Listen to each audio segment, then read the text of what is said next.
I'm calling the March 12th, 2020 regular meeting of the Roswell City Council to order. Ms. Call, please call the roll.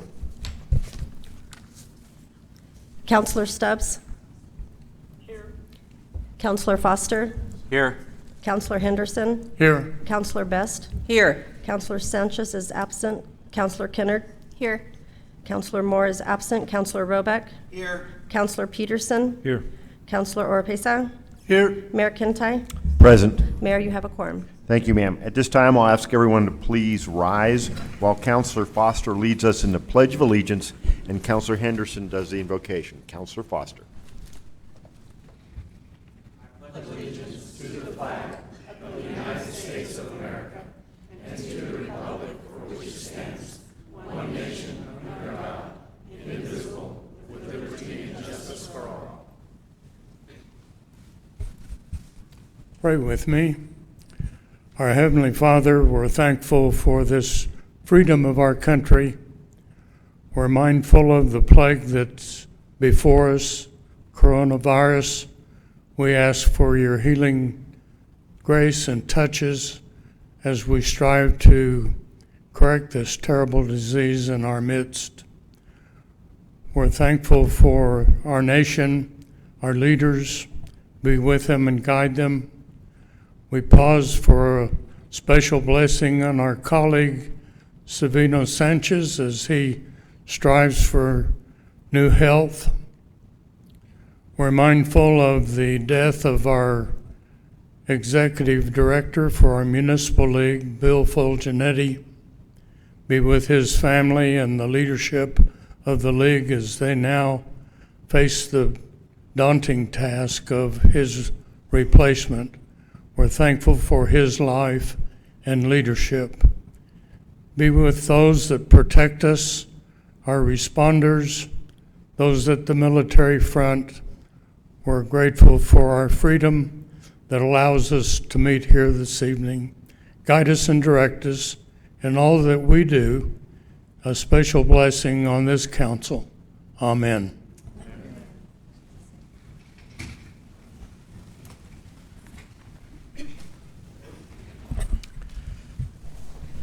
Councilor Kennard.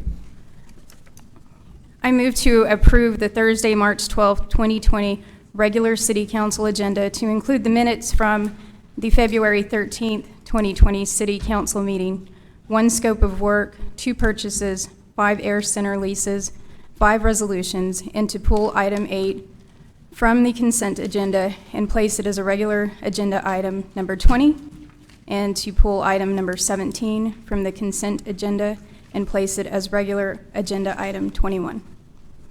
I have a motion by Councilor Kennard and a second by Councilor Peterson to approve the agenda, pulling items 8 and 17 from the consent agenda and putting them under the regular action items.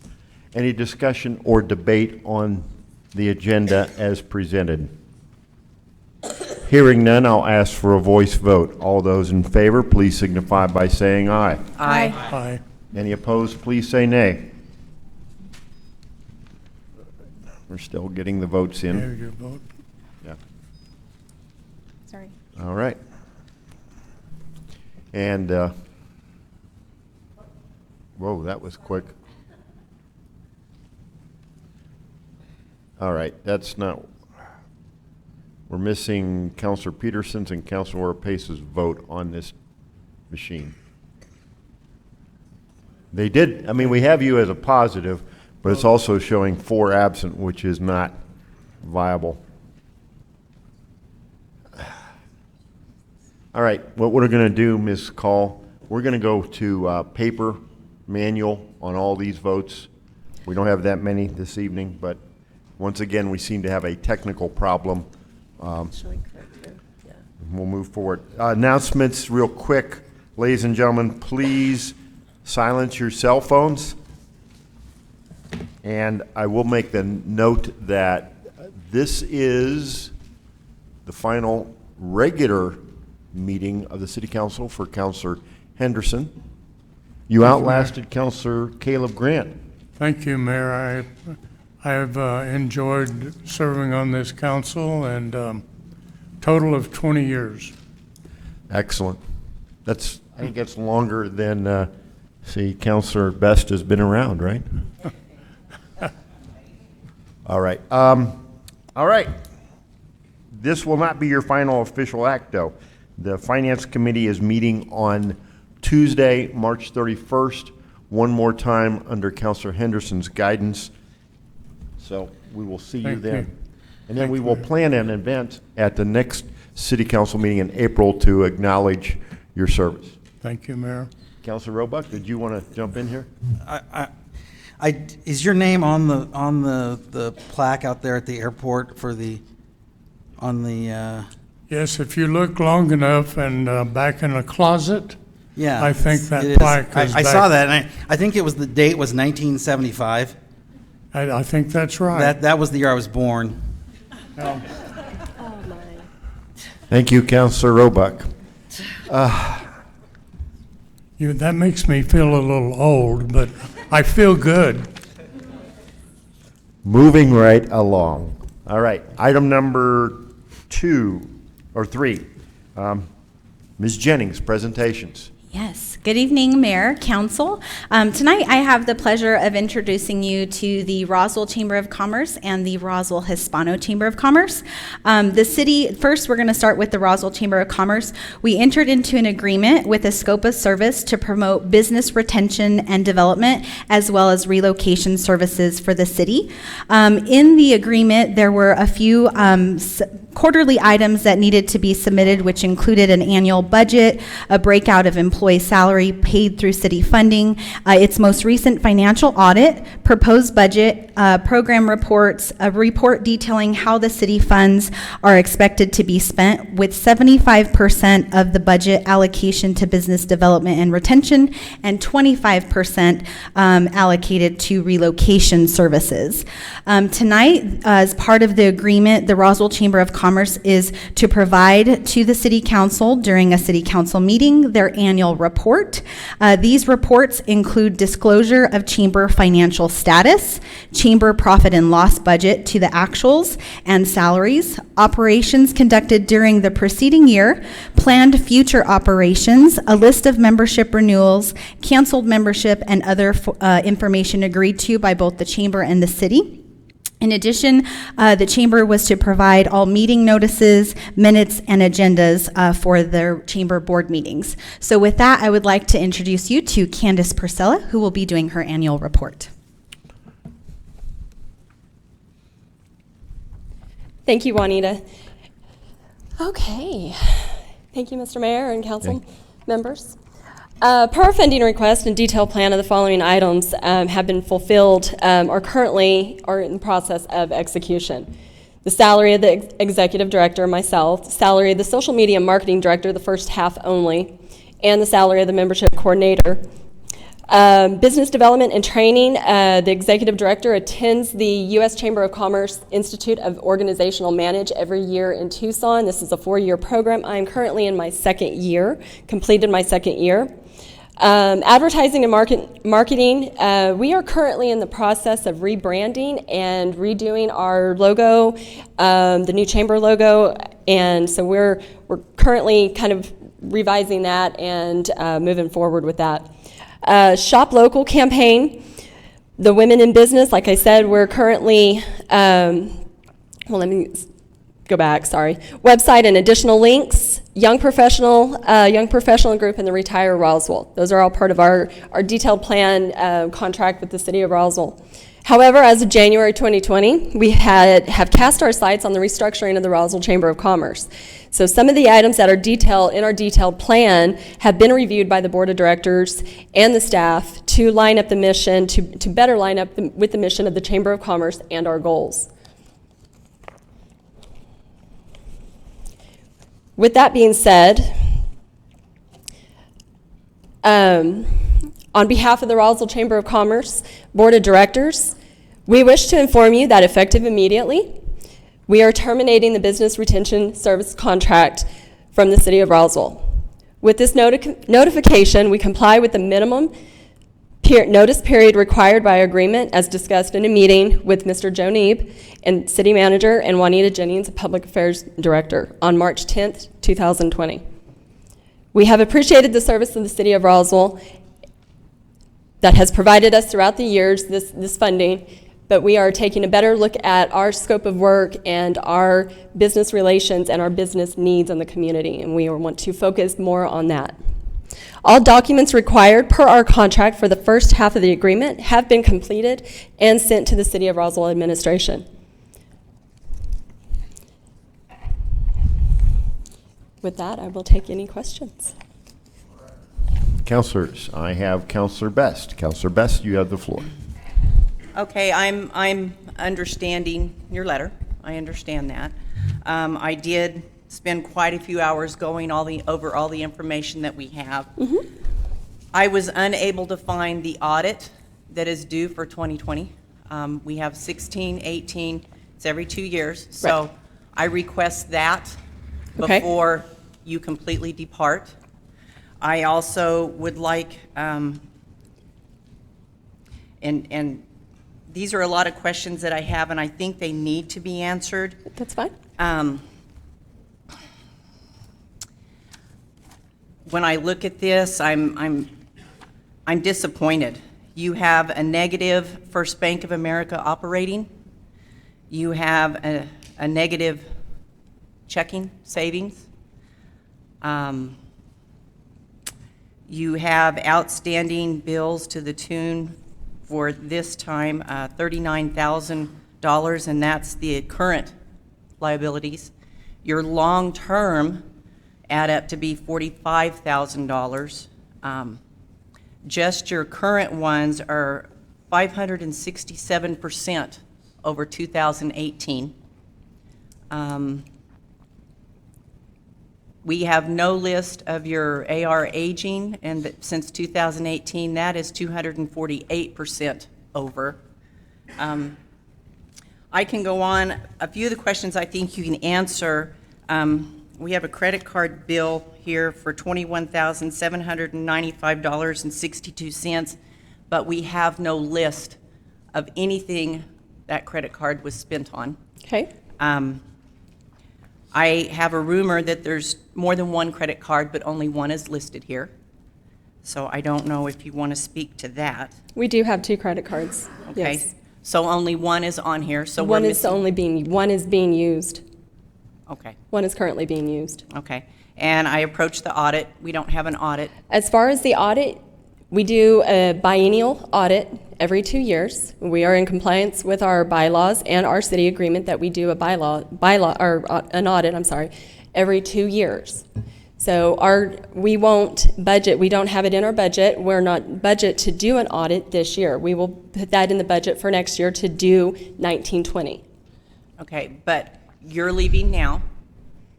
I would like an audit of the money you've already spent for the city.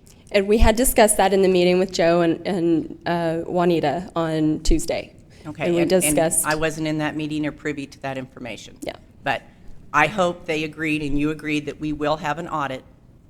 I think that's very important for our taxpayers to know where their money has gone. Of course. Because in my world of business and bookkeeping, which I have very little bookkeeping, this stood out like crazy.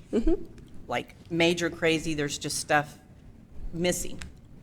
Well, there's nothing missing. We have accounted for every bit of that. We have accounting for every bit of that. Then I'd like to be able to see it so I could understand it. Okay. I'm not comfortable with your membership turnover. It just keeps going down and down. Your employee turnover to me is a big deal. Your red coats and your leadership Roswell. The red coats pay $90 a person, and your leadership Roswell is $550. Yes, ma'am.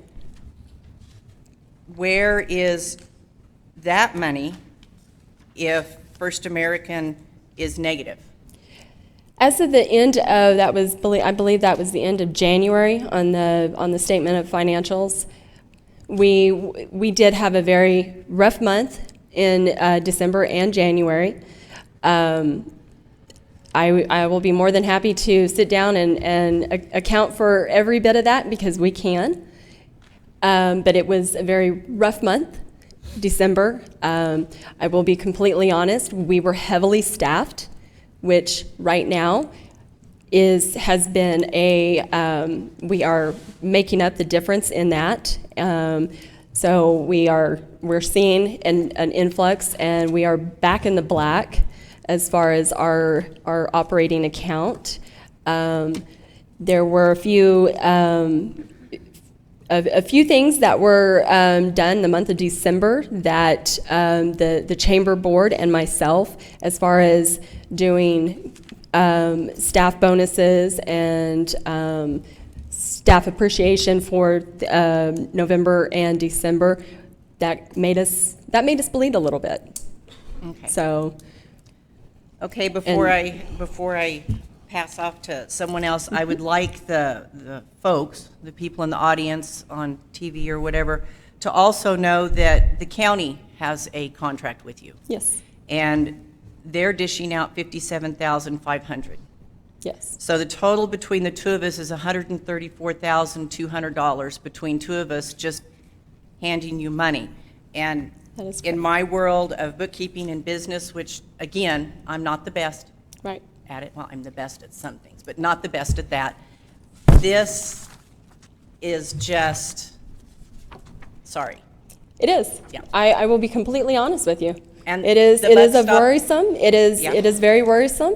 The board of directors and myself are tackling this, and we are moving forward and getting this resolved the best we know how. So that is, I mean, it is of concern. I will tell you that part of our loss in that is due to some events that we have done and that we have taken on. The last 2 years, we have accrued a debt from the Roswell Hispano Chamber for their side of the Cinco de Mayo in the amount of about $12,000 for the last 2 years that we have eaten. Now we are moving forward with Marcos on the debt that has occurred for the last Cinco de Mayo event. The Hispano Chamber is making those payments, but that is no interest. That's a minimal amount to the expense that we have that we are responsible for because we paid those vendors and we're going to pay those vendors. Tell me a little bit about the Washington, D.C. trip. The Washington, D.C. trip That's was a negative- a horrible event last year because we had gotten into a contract of so many rooms, and due to the weather and due to the lack of people committing or not being able to attend the D.C. trip, we lost out on that trip. Yeah, Considerably. It's negative $4,591.60. Yes, ma'am. What do you do at that event? We go and we talk on Southeast New Mexico. The mayor has joined us on that trip. We talk about different issues that are arising in Southeast New Mexico and Chaves County, and we go talk to our delegation and different departments. Okay. There's just so many red flags in my pile. I guess They're I probably just- the same red flags that I have I- because I- it is of concern, and it is a concern of the board, and we are addressing it. Well, it is a big concern, and your board has a big turnover, which bothers me. Your employees have a big turnover, which bothers me. When I went through my packet and read your graphs and the statements from your people because they're not re-signing up, bothers me. People that have come to me and said that the chamber is rude bothers me, and I received a little bit of that when I asked you for somebody to shred, and I got 2 words, shred boss. That was it. I didn't get a phone number, an address, or anything. It was just very blunt, and Okay. and it's just not all about me. Well, if I you've been in wanna the know- if you've been I in the wanna chambers, know- I want to know where the taxpayers' money is going, and we're not getting it here. We're getting a lot of excuses. Because 2 years ago or a year ago, when we okayed this contract, I discussed this with you and asked you to please turn this ship around. It's sinking faster. When you need help, you need to ask for it. So Yes, ma'am. I think I'm going to yield because I'm going to get frustrated here in a minute, and y'all aren't going to like it. I yield. Thank you. Counselor Kennard, that exhausts my list. Counselor, you have the floor. Thank you. For the purpose of full disclosure to both the council and the public, I was employed by the chamber, for 4 months last year. I've been friends with Candace for nearly 30 years, going back to grade school. I resigned from the chamber when I was appointed after concerns with the board that my serving in both capacities would be a conflict of interest. So I wanted to just state that because a lot of people know that I was there. But anyway, so Janine, you kind of touched on my question. I continue to serve as a volunteer for the Leadership Roswell program that is a chamber program. So according to the financial reports that you gave us, it stated that the Redcoats account is reported as having $1,215.84. The Leadership Roswell program is reported having $8,560, according to your report. So with your operating account showing negative as of January 31st, 2020, are these monies in another account? How are these going to be paid back to those two programs? Well, like I said, we are, the monies are in those accounts. We are back in the black. Those accounts are secured. You do And not those- have separate checking accounts or savings accounts for those No. two? No. So everything goes into the general fund? Right. Okay. That was my question. Thank you. I have Counselor Roebuck. Counselor Roebuck, you have the floor. That exhausts my list. Thank you, Mr. Mayor.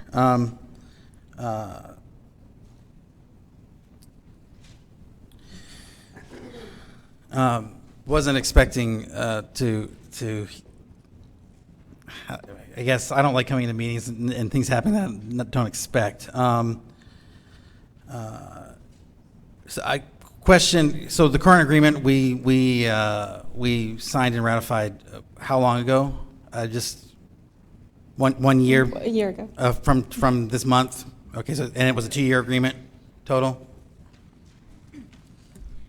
The agreement started July 1st to run through June 30th for a continuation of up to 4 years, continuing each year. Okay, so it was renewable each Each year, yes. Okay, And we did that for this chamber, the Hispano Chamber, and Main Street. great, Yep. great. I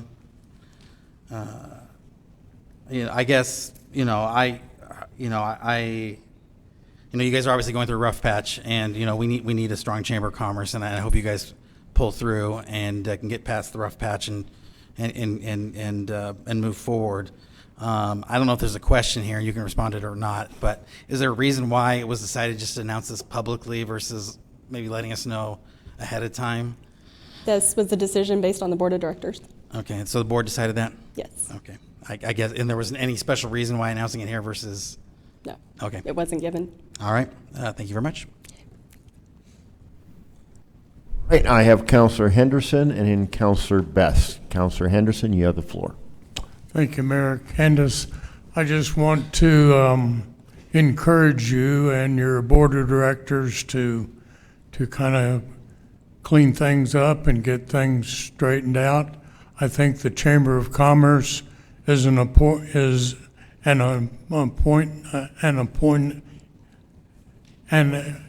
very important element in our community, and I think that the chamber plays a role in the overall success of our community. Yes, sir. I think a lot of our business partners look to the chamber for training and special events. I certainly look forward to Rise with Roswell, and I hope the virus doesn't destroy that too, but at any rate, it's those kinds of things that I think make Roswell what it is in the way of a positive community. And so I was president of the Chamber of Commerce back in the early 70s.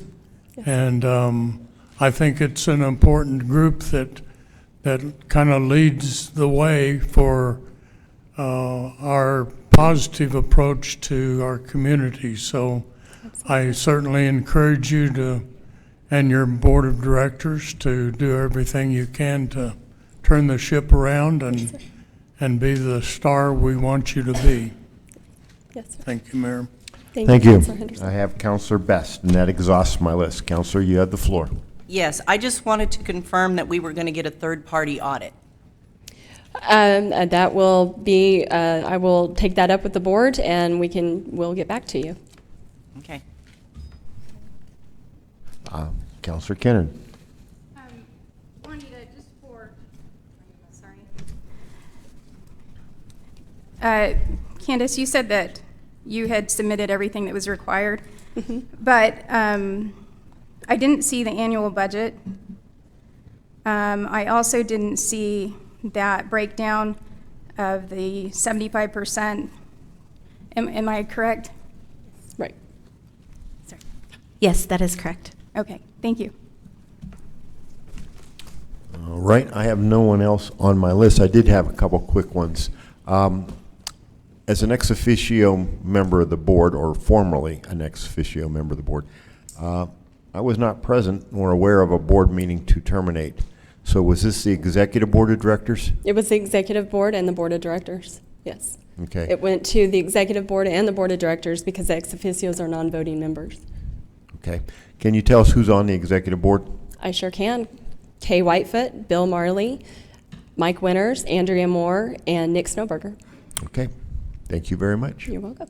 Any other questions, counselors? If not, we'll go on to item number 3. Thank you, ma'am. Thank you. 4. Ms. Jennings, you want to do another introduction? Yes. All right. Good evening, Council Mayor. I have the pleasure to introduce you to the Roswell Hispano Chamber of Commerce. They entered into an agreement with the scope of service to promote business retention and development as well as community enhancement. That's the difference between the two contracts. The following items were to be submitted, which included quarterly reports, annual budgets, including breakdowns of any salaries paid through city funding, its most recent financial audit, if available, proposed budget and programs report, a detail how the city funds were being used, with 75% of that budget allocation for business development and retention and 25% for community enhancement. As also in the contract, they were to provide an annual report at a city council meeting, and so tonight they are here. Also in the annual report, it was to disclose chamber financial status, a chamber profit and loss, budget to actuals, salaries, operations conducted during the preceding year, planned future operations, a list of membership renewals, any canceled membership, and any other information agreed to by the chamber in the city, as well as meeting notices, minutes, and agendas of their board meetings. With that, I would like to introduce you to their executive director, Marcos Nava.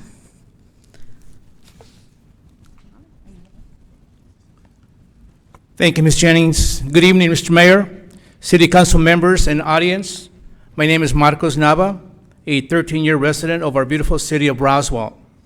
This month, I complete a year as the Executive Director of the Hispano Chamber of Commerce. The year has been interesting, challenging, but most rewarding. Tonight, I'm here to present the Chamber's 2019 Annual Report. First, I'd like to introduce the Chamber Board members. This is a no-nonsense board. They are hardworking and dedicated to help our members do better in their field. Our community events are successful because of their hard work. There are no weak links. I'd like to introduce, and maybe they can stand, President Matt Martinez, Vice President Alejandra Garcia, Treasurer, not present, Alex Urquides, Secretary Veronica Arias, and Board Member Alice Armendariz, Manuela Ramirez not present, and Sandra Quintero not present.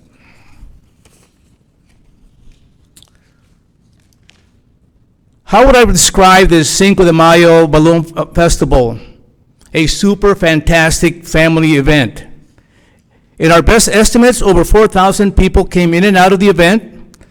There were a great variety of food vendors, tacos, tamales, Thai food, hamburgers, hot dogs, corns, etc.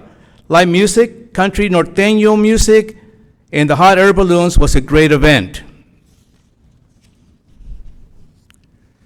The Piñata and Chili Cheese Festival was held September 25th and 26th, a super fantastic event. We partnership with Main Street Roswell and Eastern New Mexico State Fair.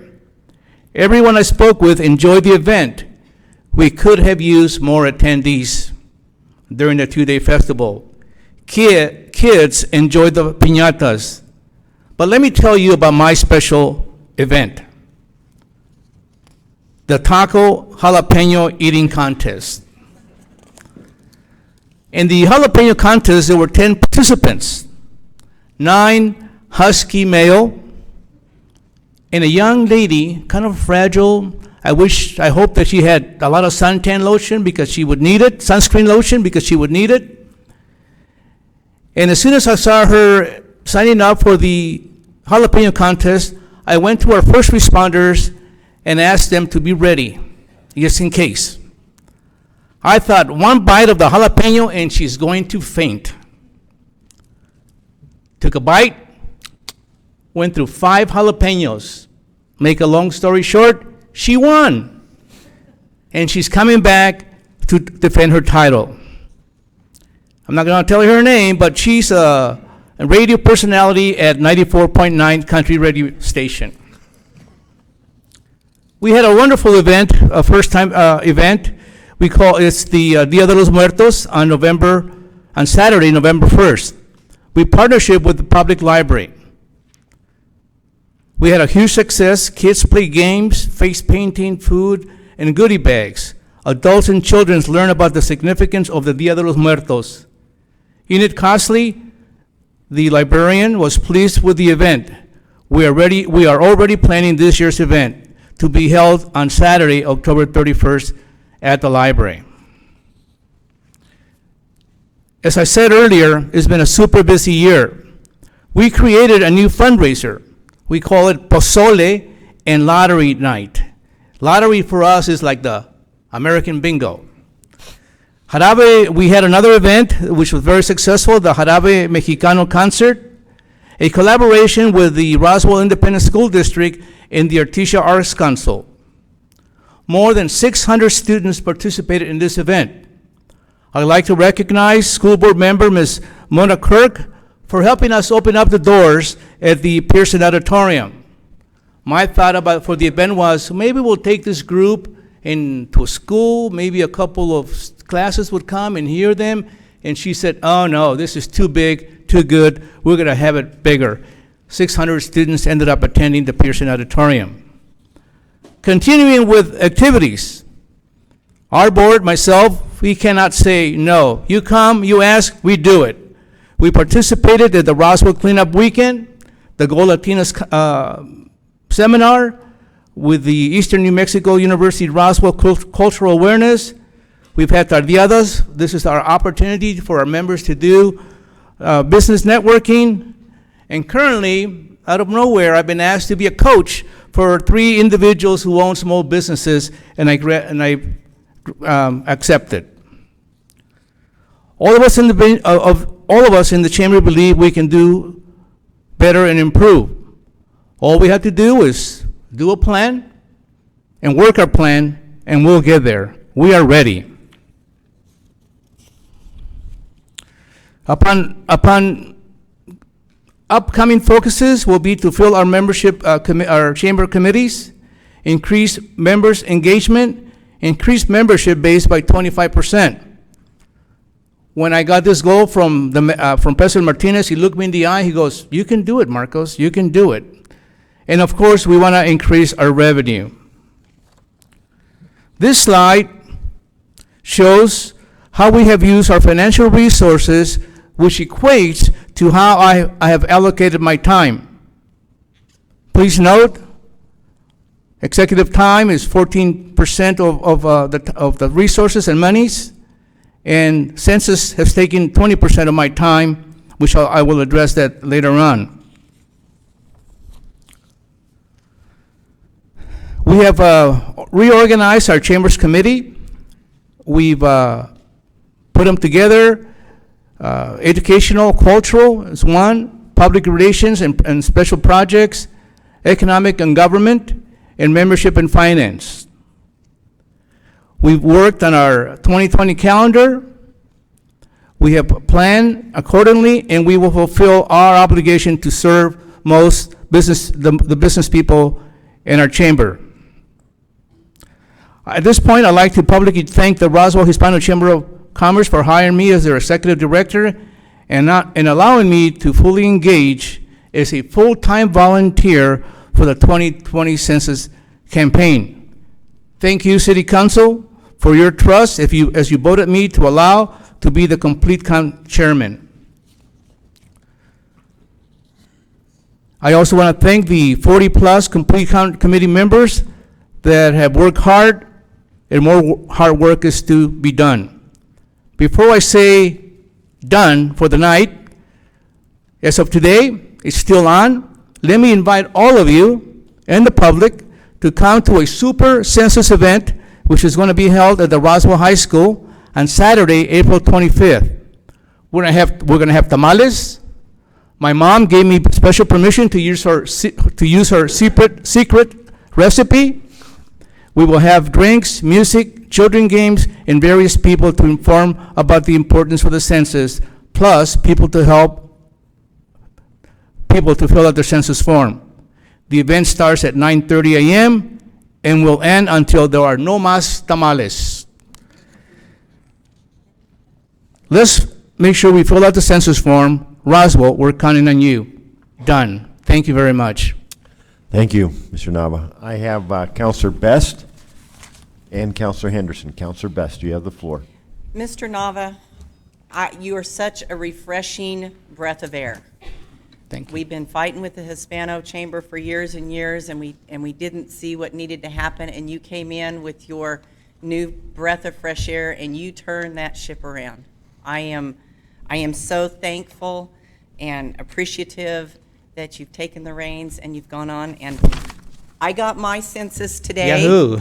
So I want everybody, this is what it looks like. There's 14 languages on here, so don't forget to do your census and your part to help Roswell. And Mr. Nava, thank you. Thank you. All right, I have Counselor Henderson and Counselor Kennard. Counselor Henderson. Well, I just wanted to say congratulations, Marcus. You've done a good job. Thank you for stepping up on our census. I too received my census today, and so you delivered as you promised, and we look forward to a successful full count census committee effort in our community, and we keep our fingers crossed for the 50,000. But I want to say good job with the Hispano Chamber and a good job with the census. So you and your crew are to be congratulated, and thank you. Thank you, Mr. Anderson. All right, thank you. And next is Counselor Kennard, and that exhausts my list. Counselor, you have the floor. Thank you, Mr. Nava. Thank you so much for putting this report together. I think you did a great job, and I appreciate all your board members, or the majority of your board members were able to come.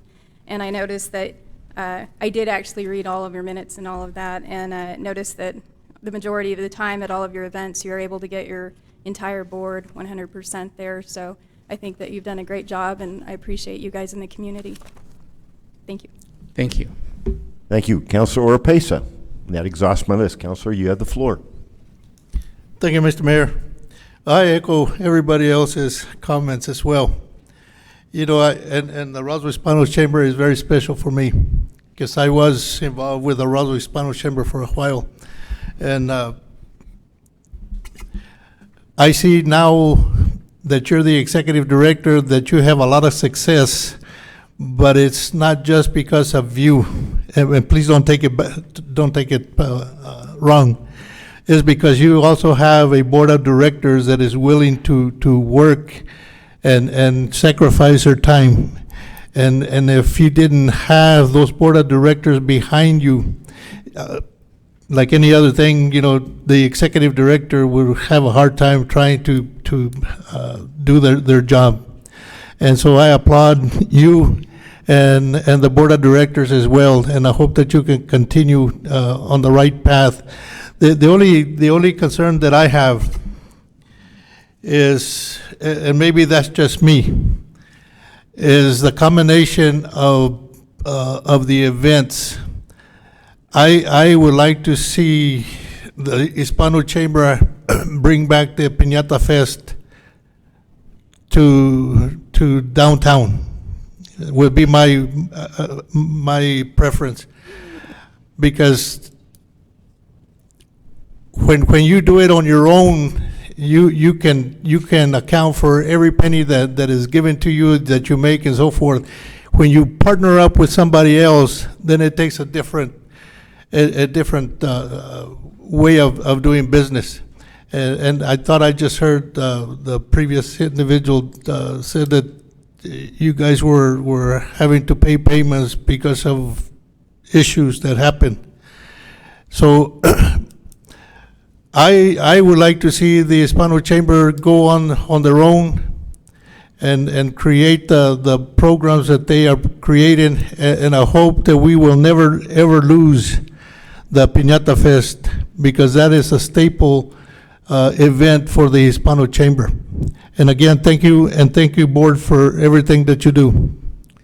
Let me just answer the Piñata Fest. I think you're right, Mr. Oropesa. It is a signature event for the Hispano Chamber of Commerce, and it's also a very popular event for the kids that attend that festival. This year, the Piñata Fest is going to be done by itself. The last year we did it with the Main Street Roswell in mutual agreement. We were both very happy. I love those ladies. They're wonderful ladies. With lesser people and attendance, we ended up in the black. We made money, and they made money. We were just wiser. So yes, I agree with the Piñata Fest. We're going to take it to where it used to be, at high regards in the community, and the kids will continue breaking those darn piñatas. Thank you so much. Counselor? Okay. Thank you. That exhausts my list, Mr. Nava. I'm going to say thank you for the census work. That is, you've just done an incredible job, and it's I can't say enough. You've taken this one on, and you've served this community, the entire community, and you are to be thanked and congratulated. I want you to know you have my personal, deep thanks for all you do. Okay? Thank you, sir. Thank you. Mr. Nebb, I do have a question for you, though. Now, this termination of the agreement with the Roswell Chamber, is there a payment structure here such that there will not be money going to the chamber now, or have all the $76,000 been paid, or where are we at with that then? As we received that letter just tonight at a little bit after 5 o'clock, we will go through that review of that, and I believe you can tell us where we're at with the payments. Yes. So we were in Q3. We pay after the services have been rendered. So they've received 2 payments in this fiscal year for Q1 and Q2. January, February, and March payment would be due in April. So we will need to discuss what would happen next. So we will have at least one payment that will not be due if the termination all works its way through. 2 actually, the actually. Q3 and Q3 Q4. and Q4. Okay. Just wanted to get that clarified. Okay. Any other questions, comments, Counselor, before we move on? Counselor Best. Sorry, can we insist on an audit before we make payment? And I know I'm being bullheaded and stubborn, but I think we need to have transparency for the city that has paid this money and spent this time, along with our taxpayers and our citizens. Yes, those conversations will continue with the Roswell Chamber, and I'll make sure that the City Council stays informed of where we end up. Thank you very much. Thank you. All right, thank you, counselors. And ladies and gentlemen, items 5 through 19 on the agenda were adopted when the consent agenda was adopted, with 2 exceptions. Item number 8 was pulled from the consent agenda and is now item number 20, and item number 17 on the original agenda also is off the consent and is item number 21. So at this point, we will proceed to item number 20, formerly known as item number 8. Councilor Foster. Mayor and council, I'd like to make a motion to consider approval of the professional service contract with legal firm of Sherman and Howard for the preparation of the Tax Increment Development Districts, or TID, and the Public Improvement Districts, PID. This item was heard at legal on February 27th and came to the council with a 3-0 approval. All right. I have a motion by Councilor Foster to approve a contract with a professional service contract with the firm of Sherman and Howard, and a second by Councilor Peterson. Mr. Morris. Good evening. This is a request for a professional service agreement with the legal firm of Sherman and Howard, who have a special expertise with respect to the creation and monitoring of the tax increment development districts and the public improvement districts. These are self-funding mechanisms that are used for the installation of infrastructure within specific geographic areas that are offset by value increases of those properties within those specified districts. It's not a general tax. It doesn't come into it doesn't hit the general fund. It is specifically determined by a specific location on the ground. This firm, and specifically Jill Sweeney, who will be the primary on this, has a lot of experience with these things. They're very complex. They're not simple at all, but they're very effective. Towns everywhere from Los Alamos to, Las Cruces to Taos Valley to the Windrock experience that you see up there. There are a number of these out and about, and they have been proving very useful in being able to provide infrastructure efficiently for development in the future that has not come back to the the local government. Anyway, I'd like to introduce Jill and have her speak about the generalities of these.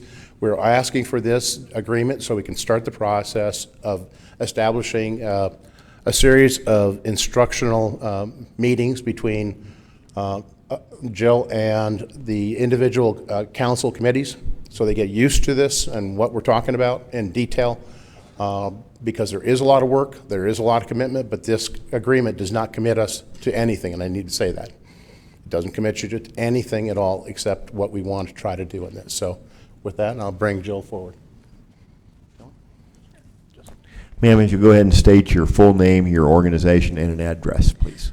Yes, Mr. Mayor, members of the council, it's a pleasure to be here. My name is Jill Sweeney. I'm with the law firm of Sherman and Howard, the Albuquerque office. I have been practicing law in New Mexico for 27 years now, primarily in the area of finance and economic development and tax incentives for the state and local governments, including districts. As Mr. Morris indicated, I've been working with public improvement districts and tax increment districts since their inception, when the legislature put those acts into place in the 2006, 7, 8 range. These are financing mechanisms designed to put public infrastructure into the ground. So on the public improvement district, special assessments are put in place that are primarily used to finance in-tract infrastructure in residential areas, and on the tax increment side, incremental growth in property tax and gross receipts tax is used to finance public trunk infrastructure. So the purpose of our discussion this evening is to introduce ourselves and these financing tools, and as Mr. Morris says, put together a series of educational presentations that will culminate in the opportunity for you to decide whether to put guidelines in place in the form of ordinances, one for PIDS and one for TIDS, that would outline how the city wants to go forward, or if the city wants to go forward in providing those tools. They're not designed with any one particular project in mind, but allow you to put together an application process in order to consider those opportunities when they arise. So I'm pleased to be here and work with the city and the staff and offer the benefit of our experience. We also work, as Mr. Morris mentioned, with districts in the city of Albuquerque and Bernalillo County, Village of Los Lunas, Sunland Park, Village of Taos Ski Valley that he mentioned, and actually had a Winrock board meeting this afternoon before coming to see you. So I'll stand for any questions, and I look forward to opportunity to work with you. All right, I have Counselor Foster, Counselor Henderson, and Counselor Oropesa. Counselor Foster, you have the floor. Well, I at first, when I saw this, thought that it was an added tax, an added property tax, or an added gross receipts tax. And then Mr. Morris explained to us that it was no, it was pulling, kind of clawing back the state's portion of the property tax, or how it was designed, so that we were using the state's money to helpfully develop these areas. So, Mr. Mayor, Representative Foster, Councilor Foster, in a tax increment district, the taxes can come from the city, the county, the state taxing jurisdictions, and they offer increment above the base. So, for example, if we establish a district in 2020, then the base would be the base that's established in the calendar year prior, so that would be 2019, and then you decide what increment over that base, what gross receipts tax or property tax increment over the base would go back into that geographic area for infrastructure purposes, and public infrastructure, right? So infrastructure that would be owned by you or by the highway department or by a public entity. So the public dollars can only be used for public infrastructure. Okay, I have Counselor Henderson and Counselor Oropesa. Counselor Henderson, you have the floor. Thank you. I've heard over the years about these opportunities to create these development districts, and number one, do the owners in that area, the real estate owners, do they have a say, or do they get to vote as to how they're going to be included in this district, and then do they have an extra tax?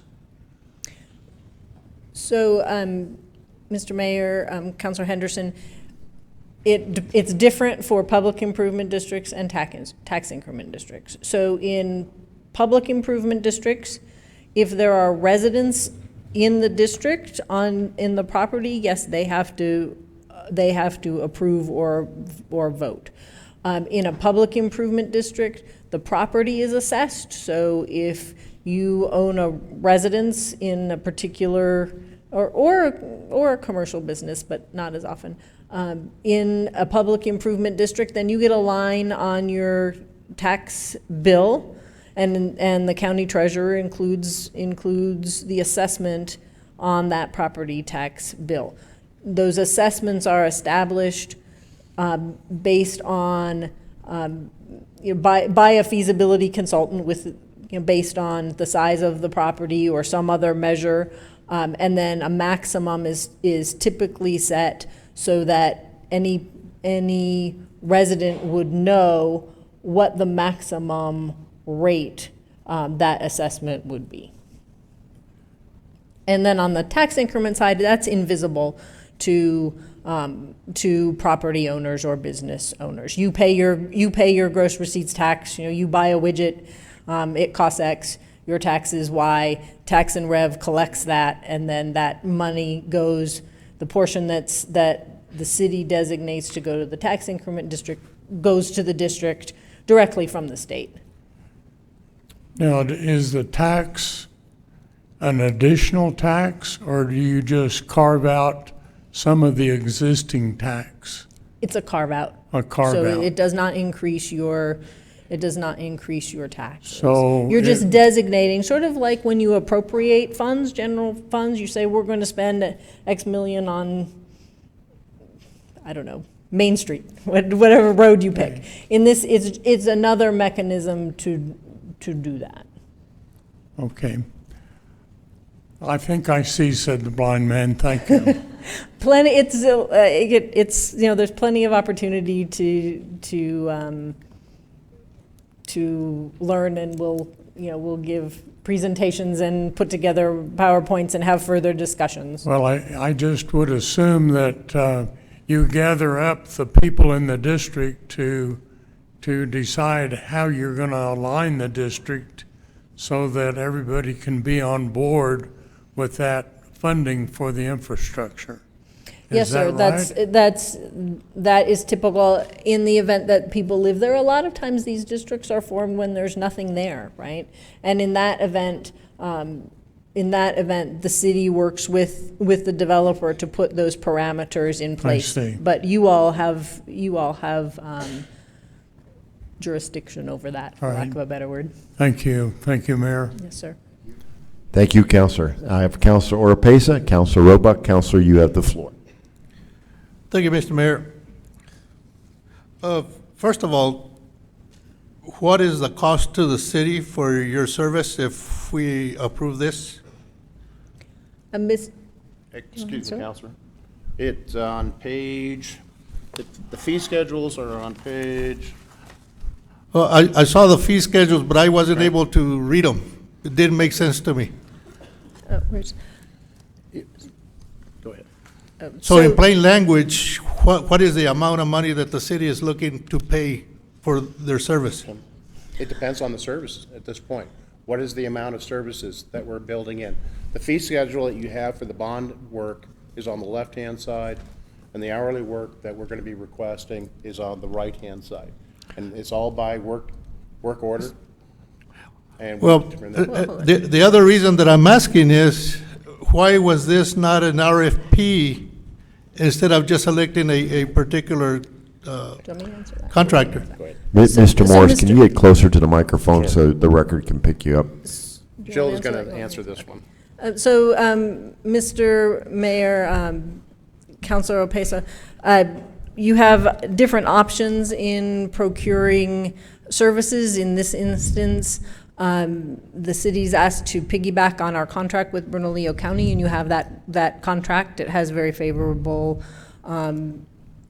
government discounted rates. So for formation of districts, we typically charge an discounted hourly rate. In this instance, because we've done a number of these around the state in other areas, we expect it to be fairly efficient. The other mechanism that you could employ if you would like would be some sort of small purchases contract. Once a district is formed and you're working on a project, if you have outside folks coming, developers that are going to come to work on the project or apply to do a project, then they pay all of those fees. So there's a small piece while you're up front that you pay by the hour when you're putting together the structure for accepting applications and beginning the process. And then after that, the burden shifts to a developer or others who would be looking to create and looking to put the infrastructure into the ground. Can you walk us through a scenario, let's say the Cielo Grande? I understand this is one of the ones that we're anticipating to use this on. That's correct. Can you walk us through a scenario from beginning to the end of how it's paid and The reason that we initially looked at. Mr. Morris, get a little I'm sorry. closer to the microphone, please. Thank you. Thank you. I'll yell a lot. OMA, the old municipal airport, was the genesis for all of this.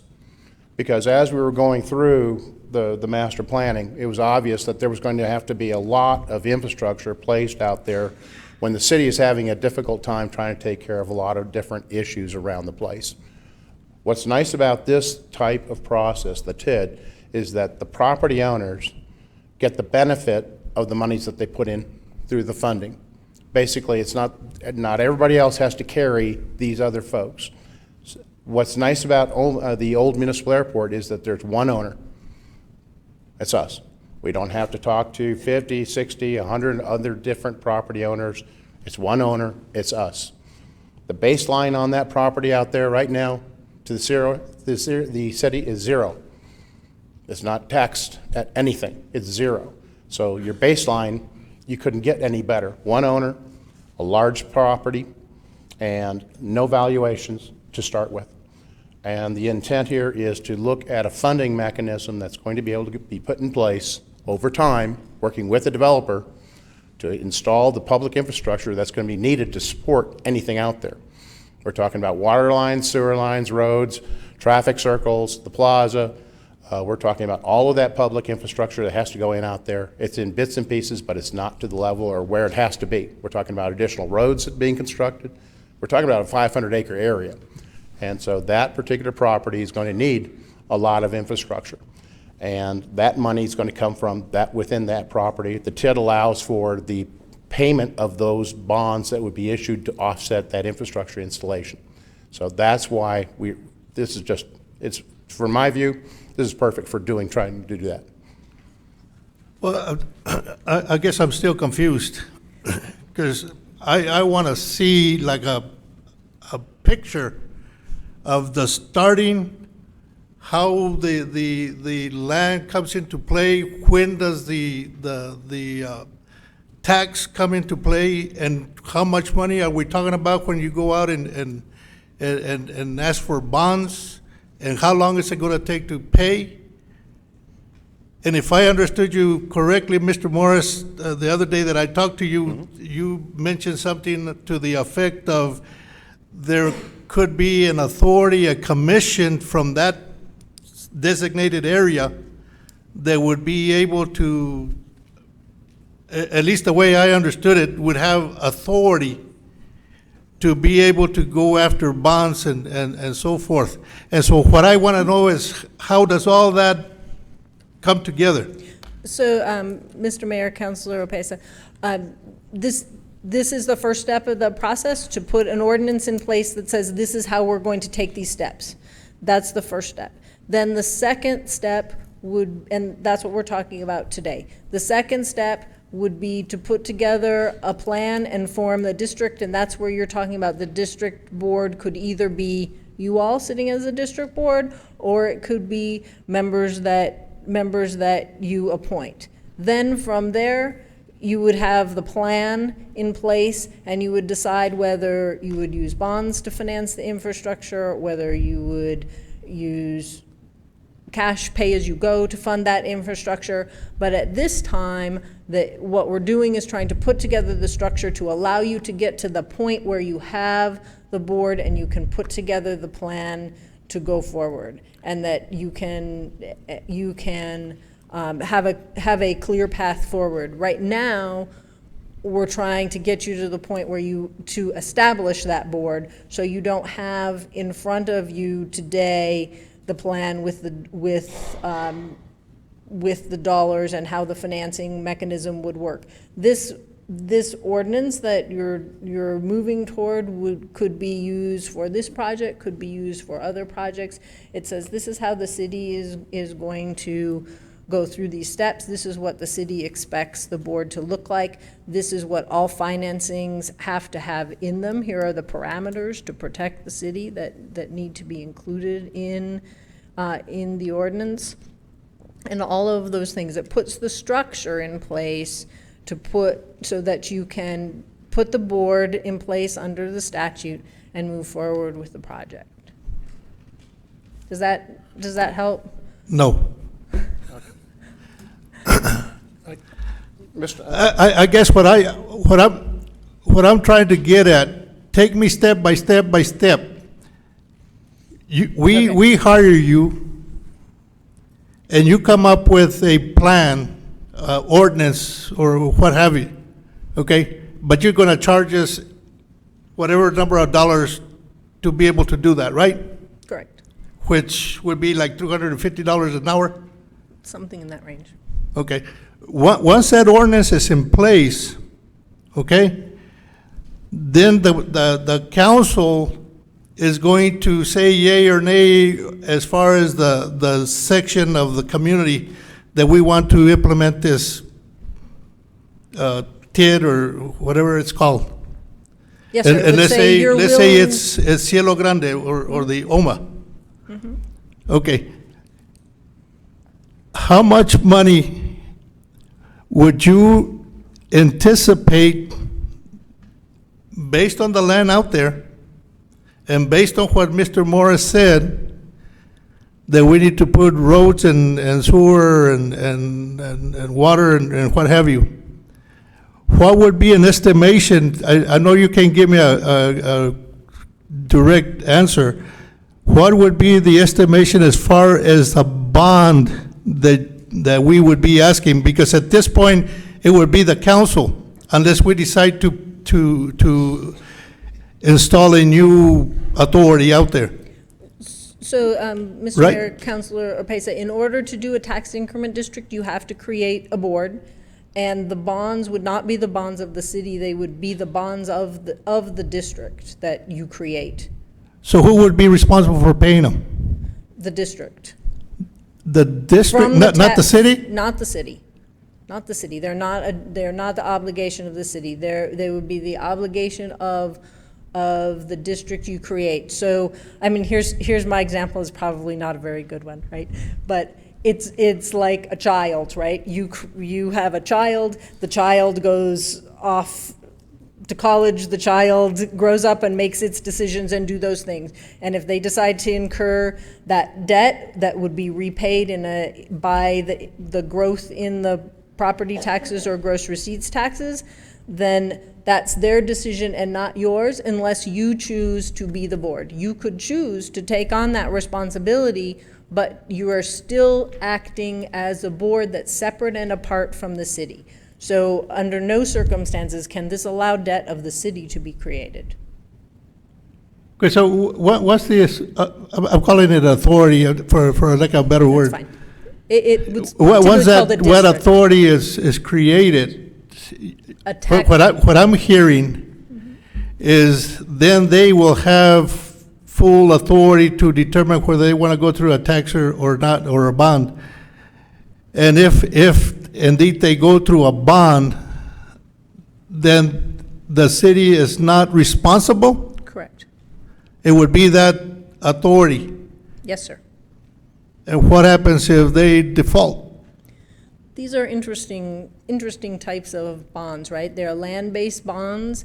The investors, they're not the responsibility of the city. The district has to collect revenue. The district has to pay on those bonds, but the investors take the risk. So the tax revenue is used to pay those bonds as those, up to the amount that revenue is available. If that revenue is not available, then the developer has to finish at its own cost.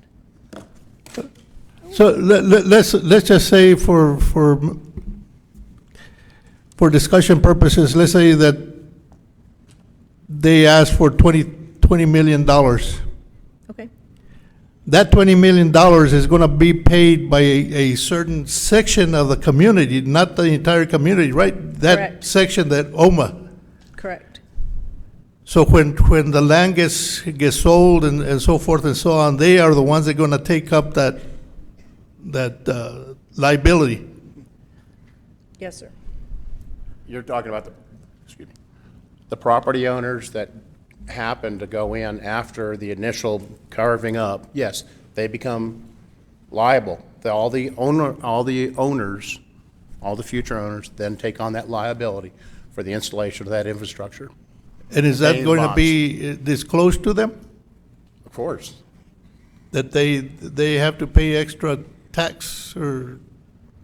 Absolutely. So, Mr. Mayor, Councilor Opesa, in a public improvement district, there's a special assessment that appears on the tax bill, and there are many disclosures that need to be made to property owners prior to them deciding either to elect to put a public improvement district in place, or to purchase property that's located within the district. In a tax increment district that's funded from new taxes, right? New growth in taxes over a particular amount. In that instance, as I said, that's invisible, but there are many feasibility consultants and accountants that verify the numbers and the projections and can anticipate with incredible accuracy, and I'm not an actuary, it's not what I do for a living, but anticipate the revenue flow that will be available for the repayment. You know, in my opinion, I think for the amount of section, I think you're asking a lot of those property owners. Right now, it's a city, I know that. But once the property owners come in, there's going to be a few of them that are going to be responsible for, and I'm saying in the approximate 20 or even above $20 million to be able to provide for the infrastructure. And so, you know, it seems that if it's just a few that are paying for that extra tax or bond or whatever it may be, that amount is going to be quite a bit in comparison to everybody sharing in. Mr. Mayor, Councilor Pesa, I think it depends. You know, typically in a public improvement district, there is a maximum. So and just to give you an idea, and I'm basing on other communities. So you might be looking at something that says you'd pay $800 a year if you lived in that community, or $1,100, something, and I'm just guessing because we don't have the number of rooftops, we don't have the lot sizes, we don't have a lot of information, but typically we see something in that range. Have you created one in a community that's basically our population, other than like Albuquerque, Las Cruces, or Rio Rancho, or anywhere like that? Yes, so there is a public improvement district going in place now in the village of the village of Los Lunas. There are several public improvement districts in the city of Sunland Park. So there are also other communities who have put the tool in place and, to my knowledge, have not used them. For example, the city of Berlin. So there are many communities around the state that have the tool in place. So if you put the tool in place and the numbers don't work as you're fearing, so if you're not committing to any expenditure, but to the opportunity to form them, to get that infrastructure into the ground and paid by another entity, right? And then have that other entity be reimbursed if and as the revenue becomes available and that development grows. Okay, thank you. Okay, I have Councilor Roebuck and Councilor Henderson. Councilor Roebuck, you have the floor. Thank you, Mr. Mayor. I just had a couple of maybe more technical questions about process. So I'm a little unclear on exactly what we're voting on here.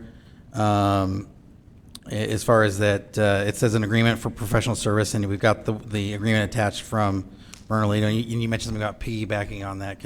Right. I think, Mr. Mayor, Councilor Roebuck, what you're voting on tonight is to give us the go-ahead to work with your staff to put I'm sorry, I understand place, that. come back I to you. understand that. I'm just saying, what document, what is the actual agreement that we are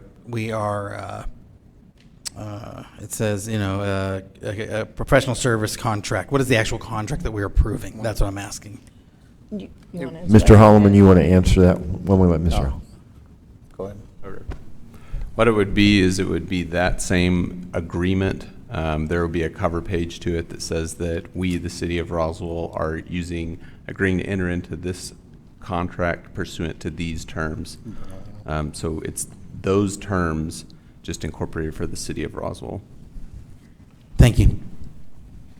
All right. And then Counselor Henderson. That exhausts my list. Counselor, you have the floor. Well, I think you've answered the question partially anyway. I just was curious as to know the communities that have been successful with this plan, and you mentioned Sunland and Las Lunas, and so obviously there has been some success with this type of program, so I think it's certainly worth our investigation, and we need to take the first step in order to make it work. Thank you. All right, that exhausts my list. I have no one else wishing to speak. Unless there is some other questions or comments, I will call for a vote. However, before I do that, let the record reflect that at 7:01, Counselor Stubbs dropped off the phone line, so there'll be 7 of us participating in this vote, or 7 of you. Because there's an odd number, I don't get the vote. Counselor, behave. All right, so we're going to do a roll call because I'm a little distraught with the electronics again. So a yes or I agrees to entering into a professional services contract with the law firm of Sherman and Howard for the preparation of tax increment development districts and public improvement districts as set forth in the packet. A no or nay rejects entering into the contract. So Ms. Call, please call the roll. Counselor Foster? Yes. Counselor Henderson? Yes. Counselor Best? Yes. Counselor Kennard? Yes.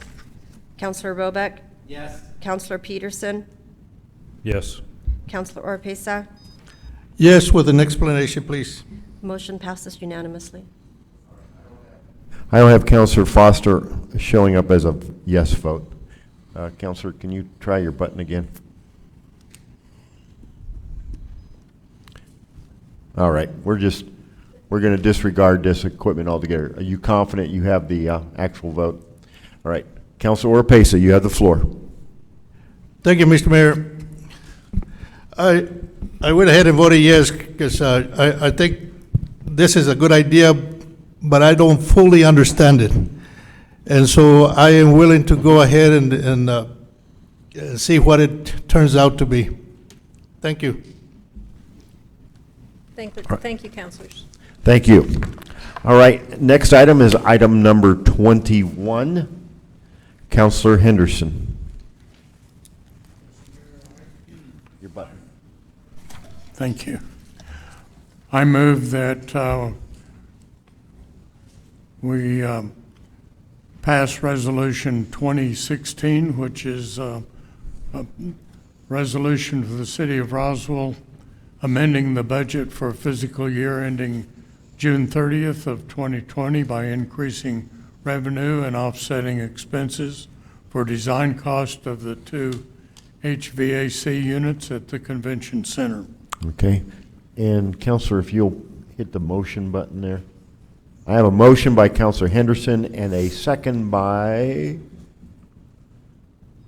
Counselor Kennard to approve Resolution 20-16. Ms. Jennings. Good evening, Mayor, City Council. Before I begin the presentation, I do want to introduce some of my colleagues that will be joining me tonight. A new one returning to the City of Roswell, his hometown. I'd like to introduce you to our new Facility Director, Mr. Abraham Chaparro. Abraham. And then, of course, Trent Moore, he will be joining me, and I will also call on our financial experts, Ms. Becky Hicks, Juan Fuentes, and Ms. Monica Garcia, our Director of Finance. So with that, I would like to give you a little bit of background. Tonight, we are asking you to approve the Resolution 2016 for architectural and engineering for 2 HVAC systems on the south side of this facility. As you you are aware, we did just do a remodel, and these 2 units that are in discussion right now were reviewed. During that time of the remodel, these units were anticipated and expected to have a longer lifespan than what they currently are at right now. With Trent Moore coming on board and our Spectra team, we've implemented a facility operations review that occurred in the fall. During that review, the evaluation, we believe that there is a phase 2 of this project that needs to be completed, and it was indicated at that time that these 2 units would no longer support the lifespan that had previously been determined in phase 1. In January, one of the units had a catastrophic occurrence it was a failure. It is no longer working, so we only have 1 unit on the south end currently working, which is putting additional stress. This resolution, again, is just for the architectural and engineering to replace that with the structure. So I'm going to go over a couple of slides to show you. These are the 2 units that I am referring to. It was presented at the January Infrastructure Committee, and it was also put on the Master Priority Needs List. Again, we knew that these would need to be taken care of. We just didn't anticipate this soon. Staff did recommend to approve the A&E design cost in the amount of $61,000. That's our recommendation to this council. We will have a better estimate of the full project cost once the A&E design costs are complete.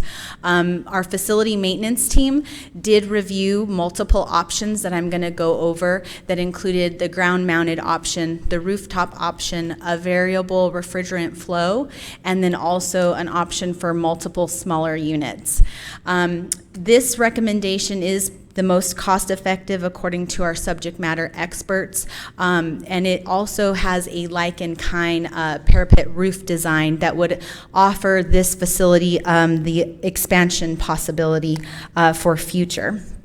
So with that, here were the consideration and analysis that was completed for the other options. One of them was the ground-mounted. I did them in order of least cost to most expensive.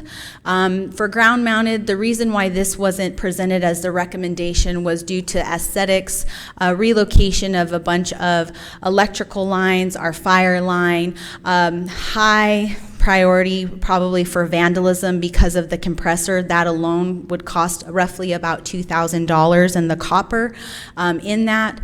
Additional concrete pad that would be needed, and then also it's the back of the house area of the convention center. The multiple smaller unit option, and the first one was an estimated impact of $617,000 for the full project. Again, these are just estimates. We need this resolution in order to understand what the full cost would be. The second option was the multiple smaller units. The reason this was not selected, again, was just the extensive structural impact that it would have. Changes to accommodate 5 units versus 2 units. And then the last one was really not considered. This is the same unit that is at our recreation and aquatic facility.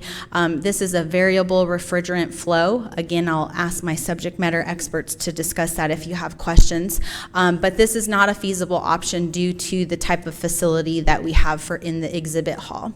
I'd like to show you, this is something that Hewlett Zoller submitted to our facility maintenance team. This is the ground-mounted units. It's a rendering option.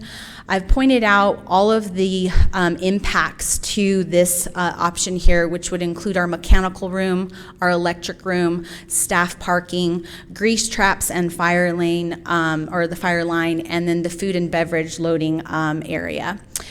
This rendering, you can see between the 3 arrows, there's kind of a wall that would be contained for those ground-mounted options. Again, very high possibility and probability for vandalism. I thought it was important to kind of show you what the actual view looks like. I wish this had a laser. Where you see the grease traps, it's actually on the floor. There's 4 circular items. That's where our grease is collected from the kitchen. And then also we have a fire line there.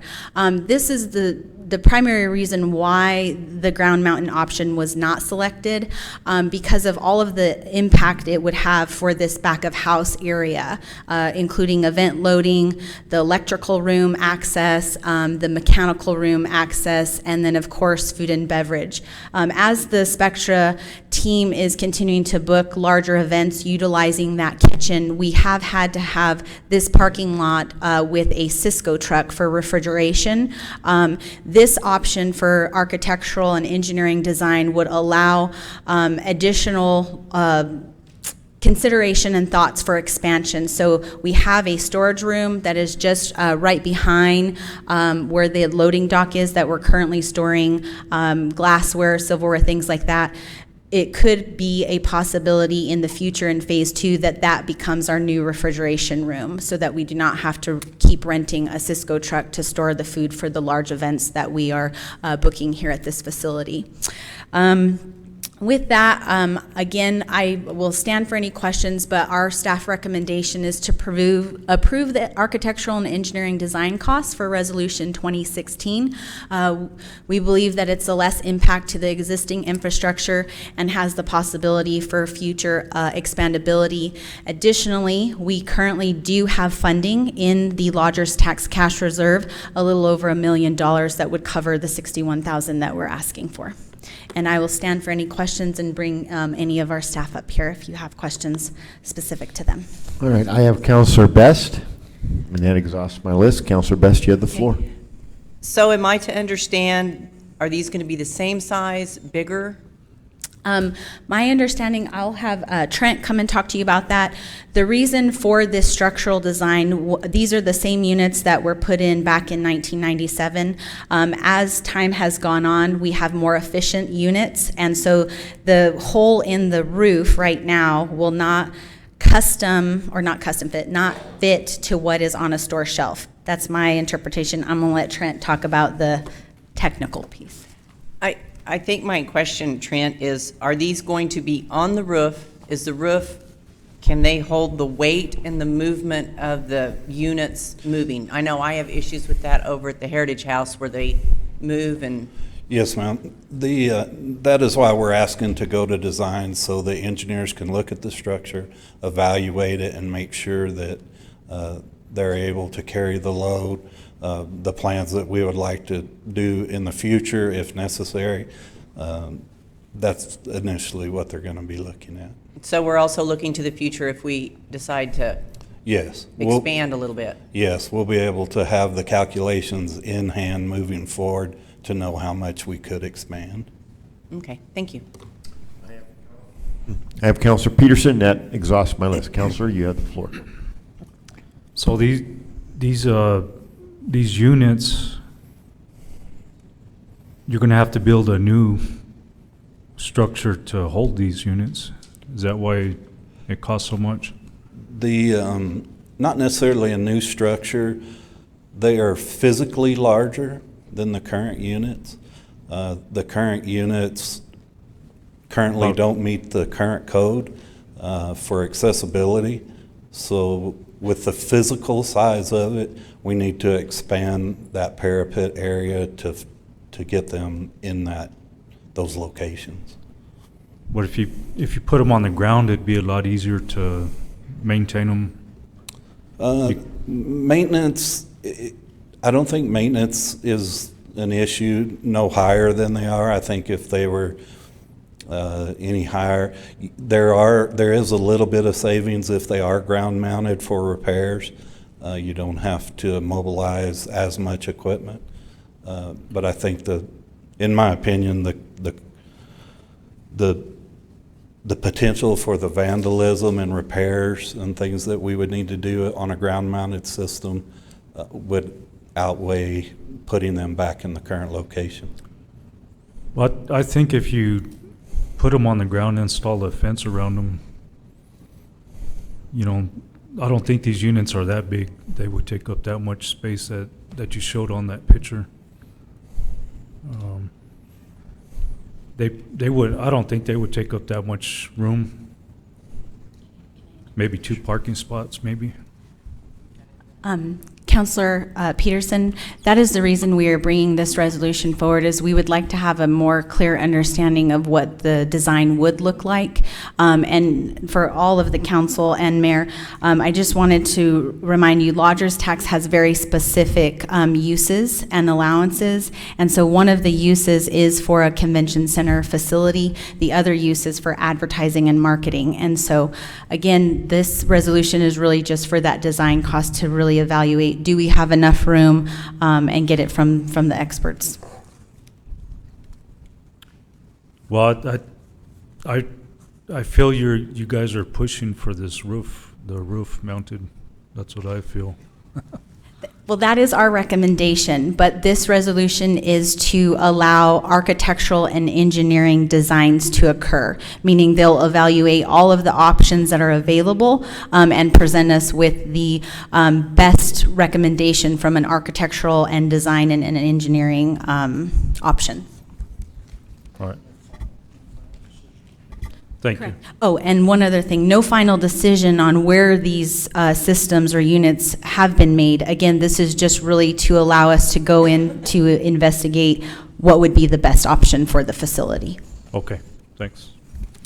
All right, I have Counselor Roebuck, and that exhausts my list. Counselor, you have the floor. Thank you, Mr. Mayor.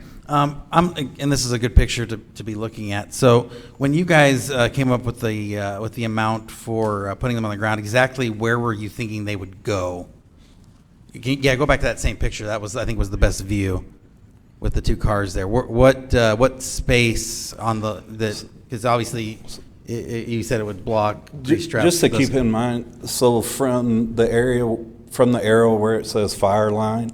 Yes, sir. Mm-hmm. All the way to the area where it says, or till you see that first white car there. Yep. That's the fire lane. Okay. That also has the grease trap, so we would have to move the fire system and move that grease trap system. So those are increased costs. We would need enough room. The units physically, if we go with something similar to what we did on this north end, Mm-hmm. would take up the space that we show in the rendering. This would allow area for servicing to meet the current code. Okay, so again, I guess you're saying that there's nowhere else they could not be put farther out away from the building, not on top of the grease trap, not blocking the fire line. It says they're going to be put on parking spaces next to the street or farther over this way. There isn't any. That's what I'm saying. Is there a possibility that we wouldn't? There is and I'm not saying it's the best possibility. I'm just saying, is it a possibility that they could be put somewhere else that doesn't block the grease trap, doesn't block the fire line on the property? They have to be right there next to the building. We could push them out farther, Counselor. We would just be incurring more cost. The further out we push them, then we would start getting into redesigning the mechanical duct system. Sure. So we would have to bring in a mechanical engineer, which would increase cost, possibly come inside and do some reducting for the, but it is a possibility. Yes. Sure.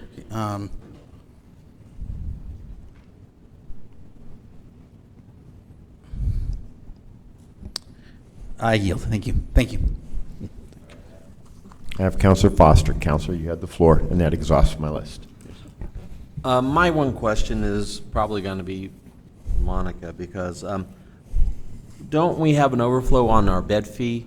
Aren't we about 100,000 over on the bed fee towards from servicing debt? Yeah, we have I think it's about a 300,000 overflow. Okay. So why not go ahead and pull from bed fee instead of lodger's tax? Because lodger's tax we can use for a lot of other things. Bed fee is more specific, and it's more germane to this issue. I mean, that's a possibility. The bed fee is the $250 fee that we collect for the convention center. Correct. And lodger's tax we can use for a lot of other things. So 61,000 could go for a lot of other things, where the bed fee is sitting at a plus side, and it's specifically for the convention center. So. Did you have Mr. Fuentes, did you want to jump in there? Yes, Mr. Mayor and Councilor Foster. So while that fund may have the available funding just for this part of the request, for the bigger project, it would have to be from the lodger's tax, because that's where the significant funding will be available for the bigger project. Well, and I can agree with that, but for this specifically, it's something that we could pull from. And actually, for the other project, we could use a mixture of both funds to actually pay for it, couldn't we? I mean, because that's what that fee's very specific, and we can't use it for other things.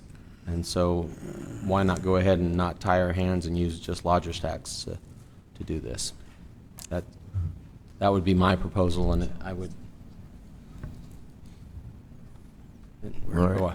I think you raise a valid question. Mr. Nebb, you want to address that? Yeah, just very quickly, and I just want to make sure that staff is aware exactly what's being requested. So we're here to ask for $61,000 in order to do the architectural and engineering to determine what this project will look like. Is there any problem with utilizing the bed fee rather than that? Because once we know what the true cost of this project will be, we're going to have to come back for potentially another budget amendment anyway. So it's finance and So right now, the resolution states that we're going to take the money out of the lodger's tax. We'd have to amend that, first of all. Okay. Second, I would, in my opinion, suggest that we keep it in one fund as one project because of the two different funds. So the way we're. So it's more of an accounting thing. Yes. If we take the money out of the bed fee for the one thing and then we're taking the rest of the money, it doesn't allow that project to stay packaged properly. Is that what? That is correct. And this year's budget is focusing on project and project numbers. So we're wanting to keep all projects aligned in the budget with project numbers.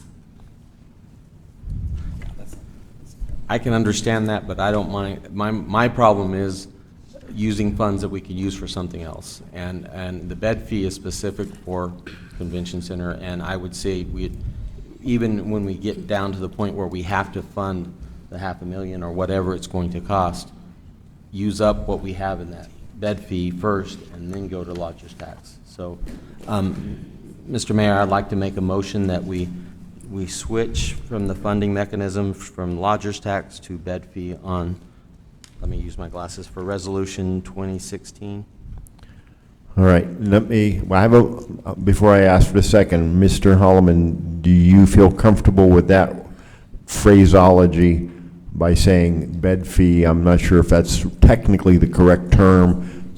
I think it's called a hospitality tax or hospitality fee, I think, in the statute. I guess I would just recommend we get the language from finance, what that line item is called. That is called the convention center fee. Convention center fee. Okay. All right. We'll use that term, Councilor Foster. Yes. Okay. So I make a motion that we use the convention center fee to fund this for the resolution 2016. Okay. I have a motion. Do I have a second? Point of order. Don't we have a motion on the floor? This is to amend the motion. This is an amendment He to didn't say the amend, resolution. but it. Okay. Yes, this is to amend the resolution 20-16 to change the source of the funding from lodger's tax to convention center fee. So I have a motion by Councilor Foster. Do we have a second? I have a second by Councilor Roebuck. We are now on the proposed amendment to resolution 20-16. Councilor Foster, do you want to say anything more? Okay. Councilor Best. So I need a little bit of clarification here. When we okay this amendment, or if we okay this amendment, and we pull this out of the bed tax, and then we go and repair with the bed tax, it's going to be more than $300,000. That's a separate budget adjustment to do the work. I understand that, but again, you're pulling it from two different, okay. That, I guess, Monica, that's going to be your problem, huh? Yes. Okay. Sorry. Okay, I have Councilor Orpesa. Thank you, Mr. Mayor. The the convention center, are we not paying the payment on it from the convention fee? Yes, we are. And we are able to fully pay pay the full amount, so that's already budgeted. Okay. So we have an excess So after, right now. after you pay the yearly amount or bi-yearly, whatever, how much money do you have left? Right now, I think there's a little over 300,000. And so how much do you pay? And I think our payment is, I think about 600,000, if I'm correct. But that's already budgeted. Okay. In 2020's budget. Okay, thank you. Okay, I have Counselor Henderson. Counselor, on the amendment. Thank you. I speak against the amendment because I realize that 61,000 is a lot of money, but in the scheme of things, the total price that we're going to end up paying for this project, it doesn't amount to that much. So to have to revise the resolution and to create a problem with our bookkeeping, I would just prefer to leave it the same. Okay, thank you. I have no other individuals wishing to speak on this matter. Unless there are additional questions, I will ask for a roll call vote on the amendment. This is simply on the amendment that changes the revenue source for the design work from lodger's tax to convention center fee. Once again, this is simply the amendment. This is not final action on the resolution. So a yes on the amendment changes the revenue source for the engineering and architectural work from lodger's tax to convention center fee. A no or nay rejects that, and the funding source remains lodger's tax. Ms. Call, please call the roll. Counselor Foster? Yes. Counselor Henderson? No. Counselor Best? No. Counselor Kennard? Yes. Counselor Robeck? Yes. Counselor Peterson? No. Counselor Oropesa? No. 3 yes, 4 no. All right, we're back on the original resolution. Any further discussion or debate on the resolution as originally presented? Hearing none, I will ask for a roll call vote. A yes or aye approves the resolution 20-16 as presented. A no or nay rejects it. Ms. Call, please call the roll. Counselor Foster? No, with explanation.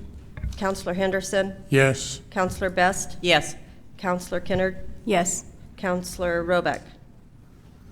Yes. Counselor Peterson? No. Counselor Oropesa? Yes. The motion is 5-2. In order to pass a resolution, there has to be 6 yes votes from the entire governing body. So this motion would fail, and I would ask Mr. Holloman if you would concur with that. That's correct. A motion requires a resolution requires 6 votes. Okay. Thank you. Councilor Foster, you have the floor. I really think that the convention fee is the reason why we have that is to support this convention center, and it is specifically for this convention center. We can't use it for almost anything else. And so having $300,000 in that fund, it doesn't make sense to spend $61,000. I know that's not that much, but out of our lodger's tax, which we're always having to get pulled for other things. So, so that's why I voted no. Okay, thank you. All right.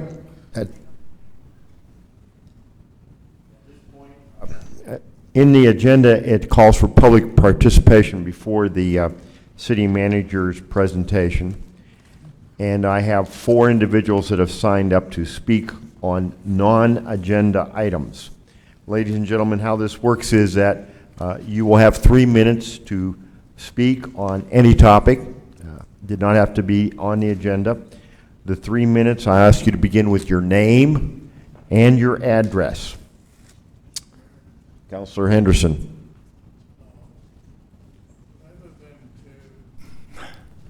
Rather than to get stymied on this air conditioning vote, I would like to reconsider. A motion to reconsider will require 5 votes, at least one of whom was on the prevailing side, if I'm not mistaken, Mr. Holloman. Is that correct? That is correct. The prevailing side in this matter were those who voted no. That would mean either Counselor Foster or Counselor Peterson would have to agree for this matter to be reconsidered. Is that correct, Mr. Holloman? That, yes, I think that would be correct. Okay, let's make sure before I step into this. So, let me ask the question. Would either Counselor Peterson or Counselor Foster be willing to reconsider the matter? Counselor Peterson answers no. Well, let me explain. Okay. I'm willing to change my vote in order to facilitate getting the job done. So since we're hung up on this vote, I would encourage those that are on the opposite side to allow us to vote again, and I will vote that we accept the amendment. Mr. Holloman, so if we do the motion to reconsider the entire matter, do we have to do a separate motion to reconsider the amendment? Yeah, so first we would have to hold a motion to open the reconsideration, then we would have a second motion on the resolution, and then were there to be a motion for amendment, there would be a third motion on the amendment itself, and then back to the original motion. Okie dokie. You're going to have to help me with this because we're going to tread very carefully. So, with that in mind, would Counselor Foster be willing to all right. At this point, I will entertain a formal motion to reconsider. Counselor Henderson, you want to make that motion? Well, I thought that the other side had to make that motion. No, one of them has to agree to it. It doesn't have to come from them. I would move that we reconsider the vote on the amendment. Well, on the resolution. We have to reconsider on the resolution first. Correct, Mr. Holloman? Okay, reconsider on the resolution. Right. Okay, I have a motion by Counselor Henderson, a second by Counselor Foster to reconsider, shall we say, our action on Resolution 20-16. Would that be a good wording? Okay, yes, this is a motion to reconsider the action taken by the council on proposed Resolution 20-16. I have a motion and a second. Is there any debate or discussion on the motion to reconsider? All right, hearing none, I will ask for a voice vote. A yes or aye brings back Resolution 20-16 for reconsideration. A no or nay rejects that. And Ms. Call, that's a majority of the governing body for a motion to reconsider, is that correct? Or a majority of those present and voting? I believe with a reconsideration, it's those present and voting. Okay. All right. So we have a motion to reconsider the matter on action, our action on Resolution 20-16. A yes or aye approves the reconsideration. A no or nay rejects it. Ms. Call, please call the roll. Counselor Foster? Yes. Counselor Henderson? Yes. Counselor Best? Yes. Counselor Kennard? Yes. Counselor Robeck? Yes. Counselor Peterson? No. Counselor Oropesa? No. 5-2. All right, I have a motion 5-2 to reconsider, to reconsider Resolution 20-16. We are back on Resolution 2016. Is there, I can either, well, all right, Counselor Foster. Mr. Mayor and Council, I'd like to make a amendment to 2016, that we change the funding mechanism to the convention center fee rather than the lodger's tax fund. Now, Mr. Holloman, before I go any further, can we go straight to an amendment, or do I have to? The reconsideration reopens the original motion. Okay. Which already has a motion and a second, so we could go straight to the amendment. Okay, so I have a motion to amend by Counselor Foster and a second by Counselor Roebuck. Oh, I seconded. I'm sorry. She can have it. All right, Counselor Kennard will be the second on the motion to amend the revenue or funding source from lodger's tax to the convention center fee. Once again, this is a motion to amend. This is not final action, this is simply motion to amend. Any discussion or debate on this? If not, I will ask for a roll call vote. A yes or aye amends the resolution by changing the revenue source from lodger's tax to convention center fee. A no or nay rejects that. Ms. Call, please call the roll. Counselor Foster? Yes. Counselor Henderson? Yes. Counselor Best? Yes. Counselor Kennard? Yes. Counselor Roebuck? Yes. Counselor Peterson? No. Counselor Oropesa? No. 5-2. Okay, the amendment has passed. We are on an amended resolution 20-16. Any further discussion on the amended resolution? I will now call for a roll call vote on the resolution. A yes or aye approves the resolution as amended. A no or nay rejects it. If we fail to have 6 affirmative votes, the matter is done. Ms. Call, please call the roll. Counselor Foster?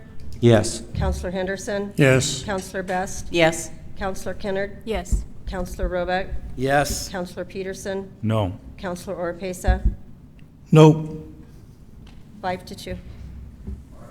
Moving on, we will go to the, no, we're moving on to the public participation. I have 4 individuals who have signed up to speak on this matter. Once again, I will ask you to come forward. You will have 3 minutes. Begin with stating your name and your address. The 4 individuals, I ask you to all to line up here. Juliana Halverson, Molly Boyles, Dr. Cassand, and Dr. Jewell. If you'll just line up like that. And go ahead, Ms. Halverson. Hi, my name is Juliana Halverson, 502 Sunrise Road in Roswell. Mayor, City Councilors, first I'm here to talk about the UFO Festival. Many of you are aware it's being moved. So when we met originally with the city in October of last year, after the festival was over and they asked us to move it, initially we agreed to it because first off, we wanted to make sure that they didn't have events at Cielo Grande. We wanted to have them closer to downtown. And we wanted to continue our partnership with the city, because the partnership with the city is why the festival happens, because we couldn't do it without any city services, financial, and everything that you guys do for us. So in hindsight, I probably shouldn't have agreed to it immediately. We should have talked to our merchants downtown. But I know you guys were going based off on a survey you guys had done, and I think like 200, Joe, 200 emails went out? And only like 40 of the merchants responded, and most of them, more than 50%, said that downtown events don't help their business. So you guys were going off that. But after we've talked to our merchants, and this, I guess you're aware, the UFO Museum was ready to pull out of the event as well completely. So we've polled our own merchants, and 97% of them want to keep the event downtown. So the problem we have is with the being at the Civic Center parking lot, there's no shade, no trees, everyone's going to be hot, and there are advantages to it, like we can set up earlier, but we're concerned with our downtown merchants being harmed by the move. So we've met with Joe and Stephanie and Juanita, and we think we've come up with a plan to try to get more merchants downtown, and we probably don't expect it to be moved this year, but we're afraid, I'm just giving my opinion, that it's going to hurt the businesses. So we're doing everything we can to try to help that. I'm just making a point that it's not good, I don't think, to be at the Civic Center because it's out of our district. So it's just, anything else? Yeah. So thank you again. We do appreciate the partnership and Joe and Juanita and them and Stephanie have been great. We're trying to make it successful. We're trying to keep a positive attitude, and we're trying to keep our merchants keep a positive attitude. But I don't think the move is a good thing. So thank you. All right, thank you, ma'am. All right, next up, name and address. Good evening. My name is Molly Boyle, 601 Tierra Berenda. I volunteer with the UFO committee, but I'm also a business owner downtown. So this is not very ladylike, but I'll say it. I've already said it in one meeting. As a member of the committee for the UFO Festival, I'm going to work my tail end off like I have every single year to make this a successful event. But as a business owner downtown, guys, I'm pissed. This is going to hurt like you can't believe. I have 2 weeks of the year that are really, really good for my business. My business has been around for more than 15 years. The week between right after Thanksgiving, Black Friday is not such a big deal, but Small Business Saturday is fantastic, and I have a great week that following week. And the UFO Festival week is a fabulous week for my business. When we have thousands of people walking the sidewalks and down the middle of Main Street, guess what? They pop into our businesses. They may or may not do that this year. It's going to hurt. So I'm here as a business owner, not as a board member of Main Street Roswell, but as a business owner telling you that I really think this was a very poor decision. And I hope that we can have a successful event this year, but that next year it is reconsidered and brought back downtown. I thank you for your time, and we do appreciate the partnership with the city. We know the city puts in tons of money and tons of hours. It's a huge event for our town. But we got to remember the little guys. Thank you. Okay, thank you, ma'am. All right, next up, state your name and address. Masood Khorsand, MD, CEO of Chimera Independent Physicians, 407 West Country Club Road. When I told my wife that I'm going to come here, she asked me not to come because there is a 5 to 8% risk of having corona in this meeting. Based on the data that if anybody wants, I can provide to them after this session. But I came because I thought this is my ethical responsibility to show up here. My risk of death is about 8% if I get corona. The 2% risk is not accurate. I was here to ask the council to consider a few things, including banning mass gatherings in Roswell to prevent corona spread. But since I came here, it looks like New Mexico Health Department banned any mass gathering in New Mexico in between.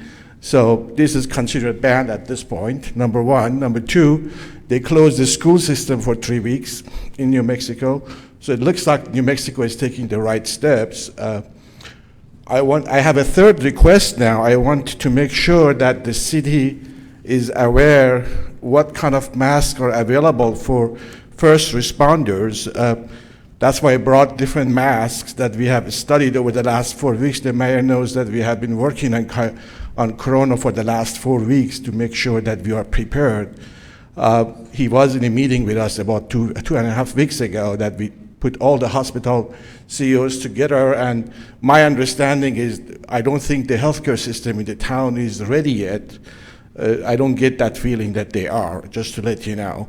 But what you see on my face is an N95 mask. N95 is designed to prevent the corona to get into your mouth, but is not by itself adequate for first responders. If somebody coughs into their face, they also need a goggle.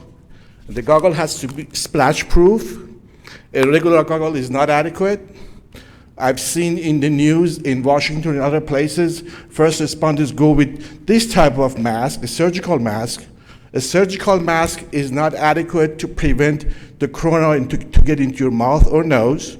It's designed to make sure the germs don't go out of your mouth outside.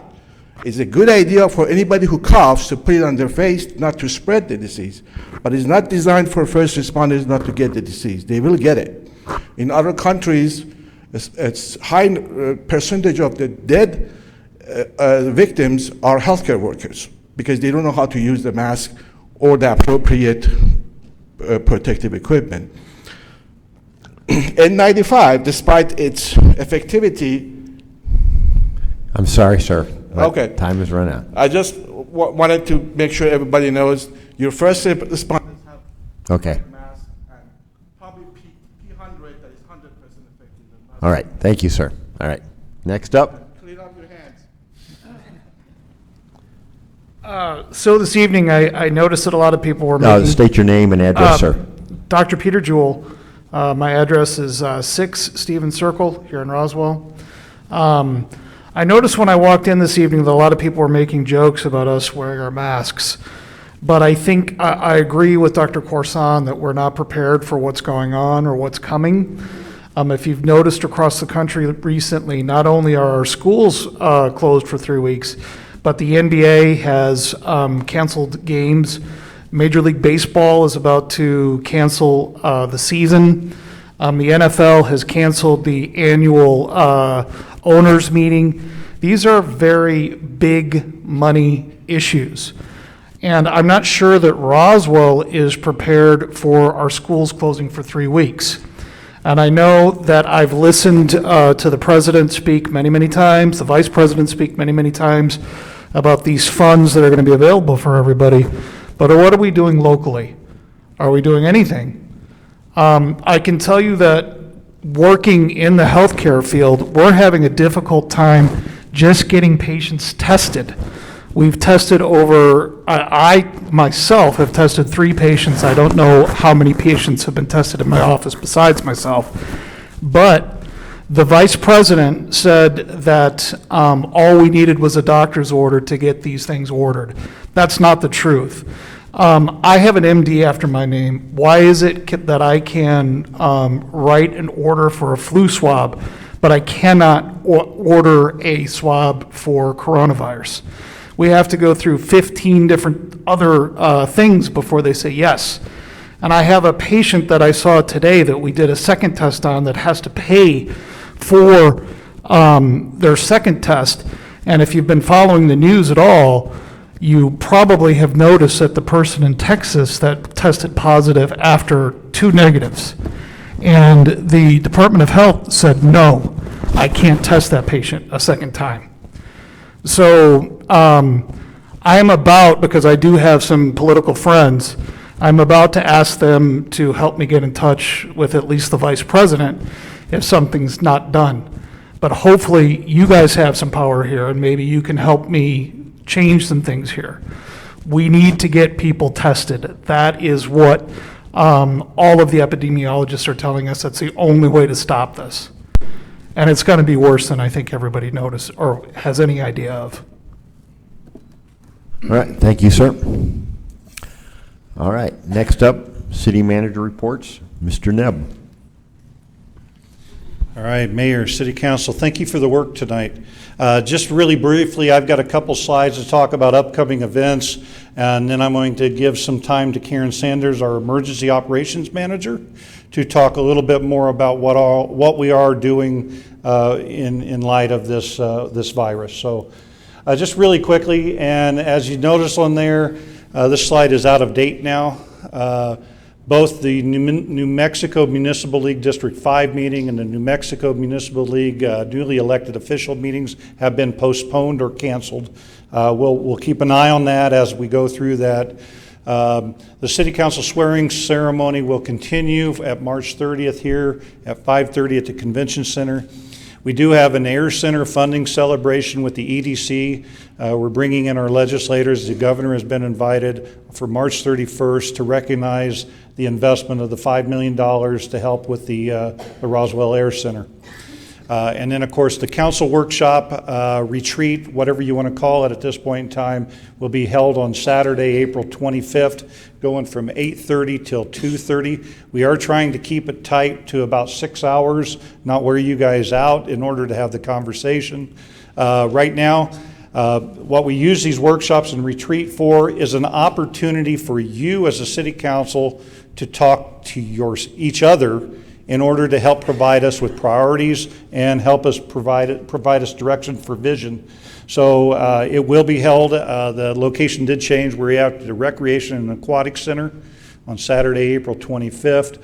The tentative topics right now is I will give a city manager report on the front side with where we're moving with the budget and some personnel updates. But then these are the 4 topics because we're going to try to keep it to about 6 hours.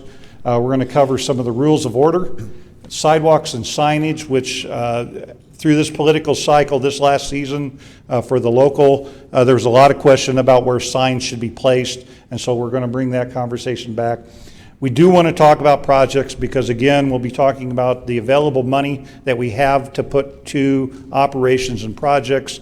So we want to make sure that we have a clear direction on those projects. And again, we want to talk a little bit more about the Air Center and where we're headed with that. So if you desire to change any of those topics, because this is your meeting, this is your opportunity, please let me know and we will adjust. It is more for your information. Staff will be there in order to help support your conversation. So other than that, I would invite Karen Sanders up to discuss an update from the emergency operations side. I have Councilor Pace. I had a question for you. Go yes, ahead, sir. Councilor. Thank you, Mr. Mayor. On the topic of projects, are you talking about specific projects or are you talking about the priority list? Well, and we'll get into the priority list. Of course, we do the ICIP priority list in October, but I am talking about the entire project list. So the list that we introduced last August and we worked on, and then we ended up getting to the what's called the ICIP, where we asked for legislative funding. That's where we're headed. But that first document where we had every project that we know of that's capital in nature we're into phase 2 of that process. So we want to make sure that we have a clear conversation about what projects are out there. I would like to see the top 5 priority, the priority list, to have a discussion and maybe revisit some of those projects that are on that Certainly. list. And we're happy to do that as well too. So. Okay. Very good, Councilor. Mr. Nebb, go ahead. All right. I'll just invite Karen up and I'll get out of the way. Okay. Thank you very much. Thank you. Good evening, Mayor, members of the council. Thank you for this opportunity to give you a brief overview of what the state is doing and what we're doing locally in response to the COVID-19 pandemic. For most people, it causes mild and moderate symptoms such as fever and cough. Oops, Sharon already switched me. Thank you, Sharon. Sorry. Back. One more. Thank you. Okay. Sorry. For most people, it causes mild or moderate symptoms such as fever and cough. For some, especially older adults and those with existing health problems, it can cause more serious illness, including pneumonia. Currently, in the United States, there are more than 1,200 cases, and there have been 36 deaths, with cases in 42 states and the District of Columbia. Here in New Mexico, there are now 6 presumptive positive cases awaiting CDC confirmation and 167 negative test results for a total of 173 tests. The cases in New Mexico include a couple in Socorro County, a husband and wife in their 60s that traveled to Egypt, 2 cases in Bernalillo County, a woman in her 70s with recent travel to the New York City area, and a woman in her 40s with a possible travel link.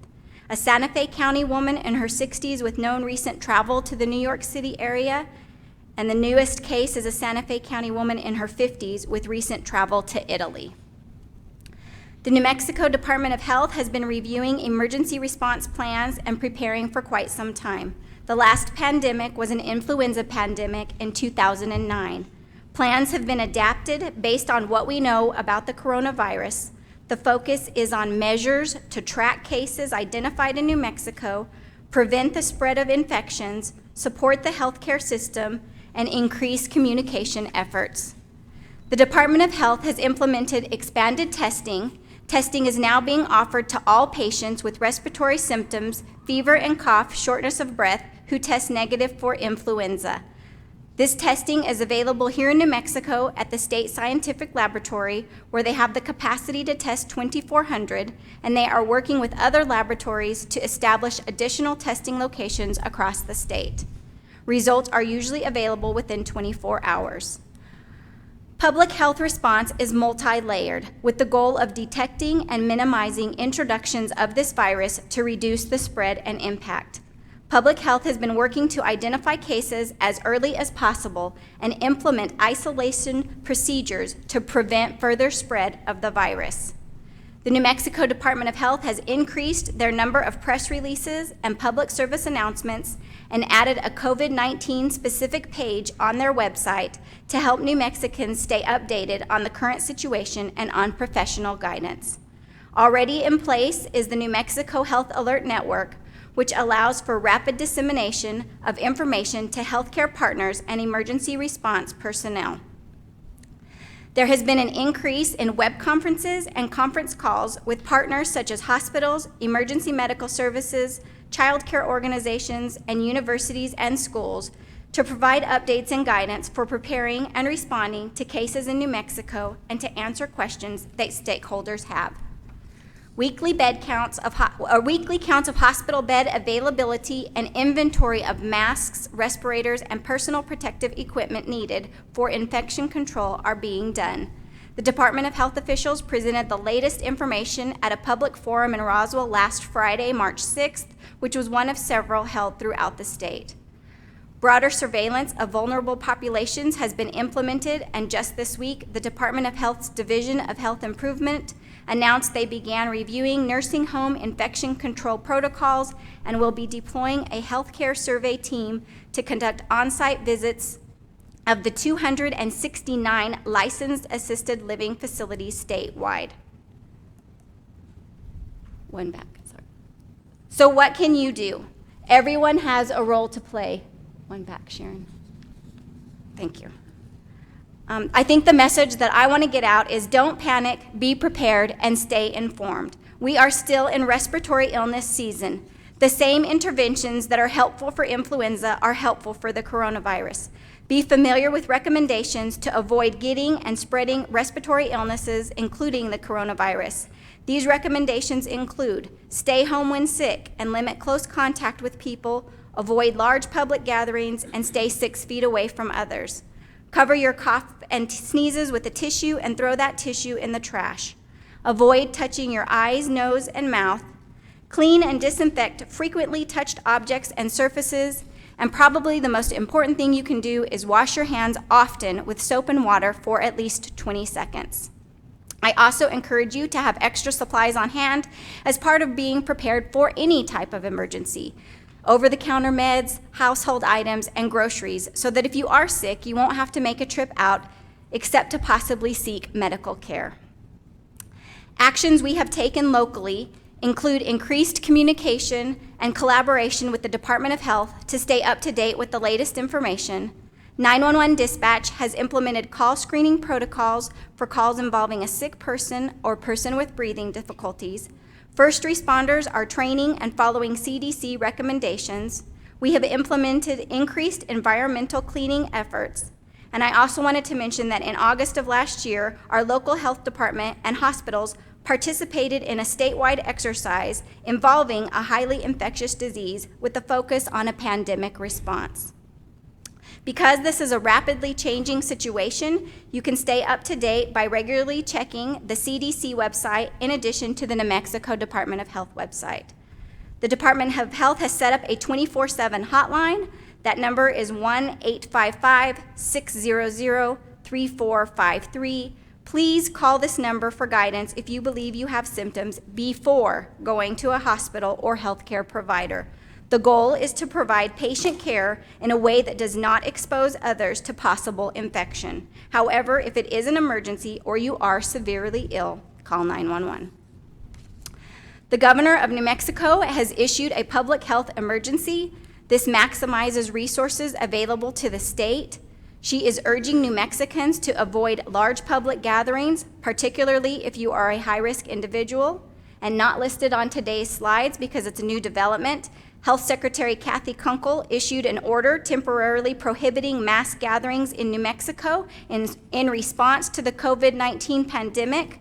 The order defines mass gatherings as events that bring 100 or more people in a single room or connected space like auditoriums, stadiums, arenas, conference centers, and theaters. This order is in effect for 29 days through April 9th and could be extended. In response to this order, the City of Roswell has canceled or postponed events or activities that will host more than 100 people in its city facilities. Also a new development, and not on the slides, New Mexico schools to temporarily close. The Governor, New Mexico Public Education Department, and Department of Health announced that New Mexico K-12 public schools will close for 3 weeks. The closure begins at the end of the school day tomorrow, March 13th, and more details will be in a governor press conference tomorrow at 10 a.m. The governor also advises that to avoid all non-essential travel to affected out-of-state areas and exercise extreme caution with all out-of-state travel. City of Roswell employee travel is being managed on a case-by-case basis. Remain home and self-isolate if you are sick. Notify the Department of Health using their hotline. Please take precautionary steps to protect your individual health. Again, I cannot emphasize enough to stay home if you are sick, avoid large crowds, and wash your hands often. I hope you temper fear with facts and reason, panic with patience and preparation, and uncertainty with education and information, and let's all work together to protect our community. And with that, I stand for any questions. I have Councilor Henderson. Councilor. Thank you, Karen. I appreciate the great report. I would hope that we would include in our web page the phone numbers that you mentioned in your report, and also the website for the Department of Health and CDC, that people can see on the city's website where to call or where to phone. Sure, we can do that. So I would encourage that. One item caught my eye. It was the fact that you mentioned there were 2,400 tests in New Mexico. Now, is that tests that are available? Yes, tests that are available. So obviously, we're grossly short on tests. Well, I think that's probably a better question for the Department of Health. So they don't test every individual. You have to meet certain criteria. So the governor is saying that we are not grossly under. Well, when you think of 2,400 tests for 1 million people, I think you're kidding yourself if you don't think you're understaffed. Our numbers were a total of, we've done 173 tests so far. Okay, I think maybe the doctor. Just a minute, Counselor. Doctor, you will not do that again, or Lieutenant Smith will remove you from this building. This is not a free-for-all. Do you understand? Well. All right, we will. I apologize, Counselor Henderson. I think the doctor may have some input on this, but it just seems to me that we need a lot more tests, and obviously we need to be testing a lot more people. So I just mentioned that because I think if we're going to whip this thing, we've got to be able to test people. And Mayor, I would invite the doctor up if he has any comments about that, because we need to get more tests available to our people here in Roswell. Councilor Henderson, why don't we hear from the Department of Health individuals that are in the audience that were part of Ms. Sanders' team first? They may be able to address this. This is Jimmy Masters. He's We've heard with the New Mexico Department of Health. He's the Southeast Region Director. Thank you. Good evening, councilors and Mr. Mayor. Thank you for having us here today. State your name. I'm sorry. Jimmy Masters. I'm the Regional Director for Southeast Region Public Health Division, New Mexico Department of Health. And I will also bring up here with me shortly Lisa Yorko, who is our nurse epidemiologist. And so, what we're finding, things are changing on a regular basis, for one. So as we're getting more information, things are changing pretty much on a dime. And so, so what we're trying to do is get more education. We're trying to get more of the information, like you're talking about the websites, and trying to get those onto the city and county websites as well. And then I will also have our epidemiologist, our nurse epidemiologist, Lisa Yorko, with some other details. Okay, go ahead. My name's Lisa Yorko. I'm a nurse epidemiologist for the state. Counselor, Mayor, in reference to your questions, Mr. Henderson, the 2,400 number is just the beginning for the state. There will be more tests available, but also know Quest Diagnostics and LabCorp have testing available to the people of the public as well. It's just not an individual item for the state of New Mexico. Okay. And one more? Your next you had one other person wanted to speak on it? Yes, I'm sorry. Yes, and so I'd like to introduce to you Christine Amiconi. She's our emergency preparedness specialist for the Southeast region. Okay. Thank you. I just want to also bring to light that flu is still really prevalent in New Mexico, and it's really still high. And people need to take the same precautions that they do for the flu. And, we, in the United States, we've had almost 20,000 people die of the flu. So we need to keep that in mind too, because that affects everyone, and even children. But I just want people to understand we need to, all these precautions we're taking for this, we should also be taking for the flu. Okay. All right, Counselor? Well, I would like to hear from the doctor again, but let me just say that, the only way it just appears to me, and I'm not an expert, but we've got to be able to, if this is something we're going to whip, we've got to be able to identify it. And the only way we're going to identify it is be able to test for it. And if we don't have the test, it looks like we're out of luck. Let me hear it from the doctor. All right, You have Dr. some comments, Corzan? Doctor.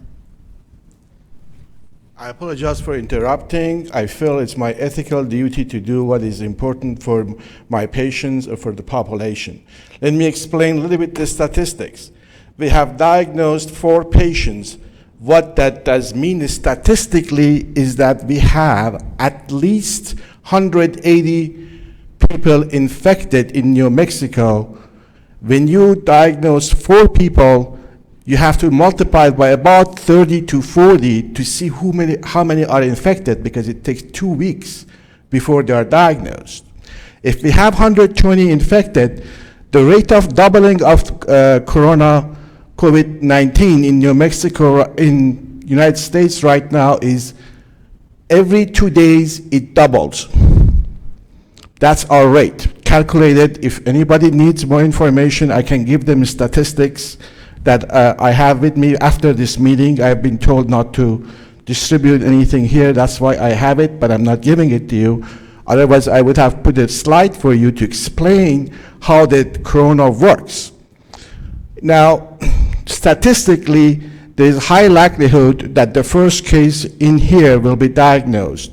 Statistically, it's calculated that 30 to 50% of Americans will get corona. That was published by Bill Gates in New England Journal of Medicine. I trust you, and you trust his judgment and calculation. Statistically, right now, the death rate in Italy and the United States is between 3.1 to 4 to 5%. Statistically, the kids don't die from it. Nobody has died under age of 10 from corona. The victims are elderly and, to your surprise, even young people. Many of my classmates in other countries have died from this at age of my age, or between 30 and 40. The first guy who discovered it died, and he wasn't old, and he didn't have any underlying disease. It depends how much of virus load you get when somebody coughs up in your face. The healthcare providers are the first line of defense, and right now we don't have enough N95 masks in this community or anywhere in the United States. So what we are talking about, if the 30 to 50% of the population in the U.S. is involved, we're talking about 100 million people, and somewhere between 2 million and 10 million will die. The total death from flu was less than 40,000 this year so far. It's about 10,000, I believe. So this is a different scale. We are not talking about flu death. We are talking about 30 to 50 times more death than flu. And in the U.S., Bill Gates, he knows what he's talking about. He calculated somewhere between 10 to 15 million will die in the United States. The Spanish flu killed 200,000 people in October of next year. So I'm begging you guys to pay attention to this and not think. Let me talk about the testing. We have been testing. Today we tried for 2 hours to contact the phone number. We couldn't get through. We got Quest approved today to do the test, but Quest charges $200. Medicare pays $35. So we have to tell our patients, you are responsible for the rest. This is how it works. We can't get through. We sent 3 tests today total from our clinic for corona, with patients having to pay to for it because we didn't have a choice. But I don't think everybody is going to accept that. We are in trouble. Okay, thank you. Councilor Henderson, you still have the floor. Well, while the other doctor is available to us, I'd like to hear what he has to say. All right, Councilor Henderson. I would just like to say also what Dr. Corson did not mention is, and I tried to talk about it earlier, 2 patients today, both myself and Dr. Dake, that also works in our clinic. He had a patient, the first week of symptoms will show you it's a little bit different than what we're hearing on TV. First week of symptoms, you're going to have a productive cough, not a dry cough. Productive cough, that's the first week. You're also going to have a very mild fever. You may have diarrhea, you may not. The second week is when we have pneumonia, when we have high fever, and it can go between normal and temperature and 103 degrees. And it can go up and down and up and down and up and down. Anyway, Dr. Dake had a patient that had recent travel to Mexico, had off and on diarrhea, coughing, and they said no, we could not send them the test. I myself, and I have read about 4 separate occasions where patients have tested negative on the first test, and then when they went for the second test, they tested negative. On the third test, they tested positive. They refused to take my test today with a patient that had a fever of 101 and has had it for 2 weeks with dry cough. So, sorry, but I don't believe the statistics that we just saw. Okay, thank you. Councilor Henderson, you still have the floor. Well, thank you, Mayor, and I appreciate the doctor's comments. I think this is something that is bigger than we ever dreamed, and I think that we need to be cognizant of all these things that pop up on us, and that we need to be sure that we protect ourselves and our families. All right, I have Councilor Orpesa. Councilor, you have the floor. Thank you, Mr. Mayor. I just want a clarification from the people from the state and Karen, because there's been mixed messages as far as the test is concerned, whether individuals can get a free test, or are they going to get charged, and if they can't pay, will they be turned away? Thank you. We know that testing at the state level is free. When it comes to an individual's health insurance, their health coverage, we are uncertain of that. And I know that doesn't answer your question nor help. But as we know right now, with state testing available, it's of zero cost. The insurance companies were not purveyors of that information. Okay. Because that makes it very difficult to address the issue if indeed you have somebody that has no insurance and doesn't have money to pay for the test. Absolutely true. absolutely true. I'm uncertain as to what Medicaid is doing or any other private insurance is doing. But a person may have to call their insurance carrier to check those prices. I know that just this week, there was a new ICD-10 code to allow for billing for COVID-19, but I'm uncertain of those prices. Okay. Thank you. Thank you, councilors. Mr. Nebb, anything else you'd like to share with us before we adjourn? No, just to wrap this up, the one thing that the city's really taking, I guess, the front with this is to make sure that we are educating and we're providing the information that everybody needs.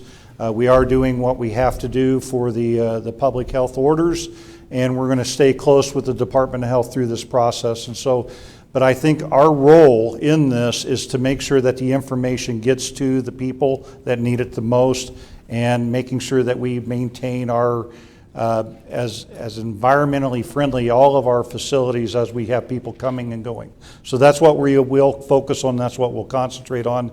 But I know Karen will stay close with the Department of Health and the state, try to make sure that we get the information out as quickly as possible, because this thing is changing very quickly. So Mayor, City Council, that would Thank end my you. report. I have 8:30, and at this time we will be adjourned.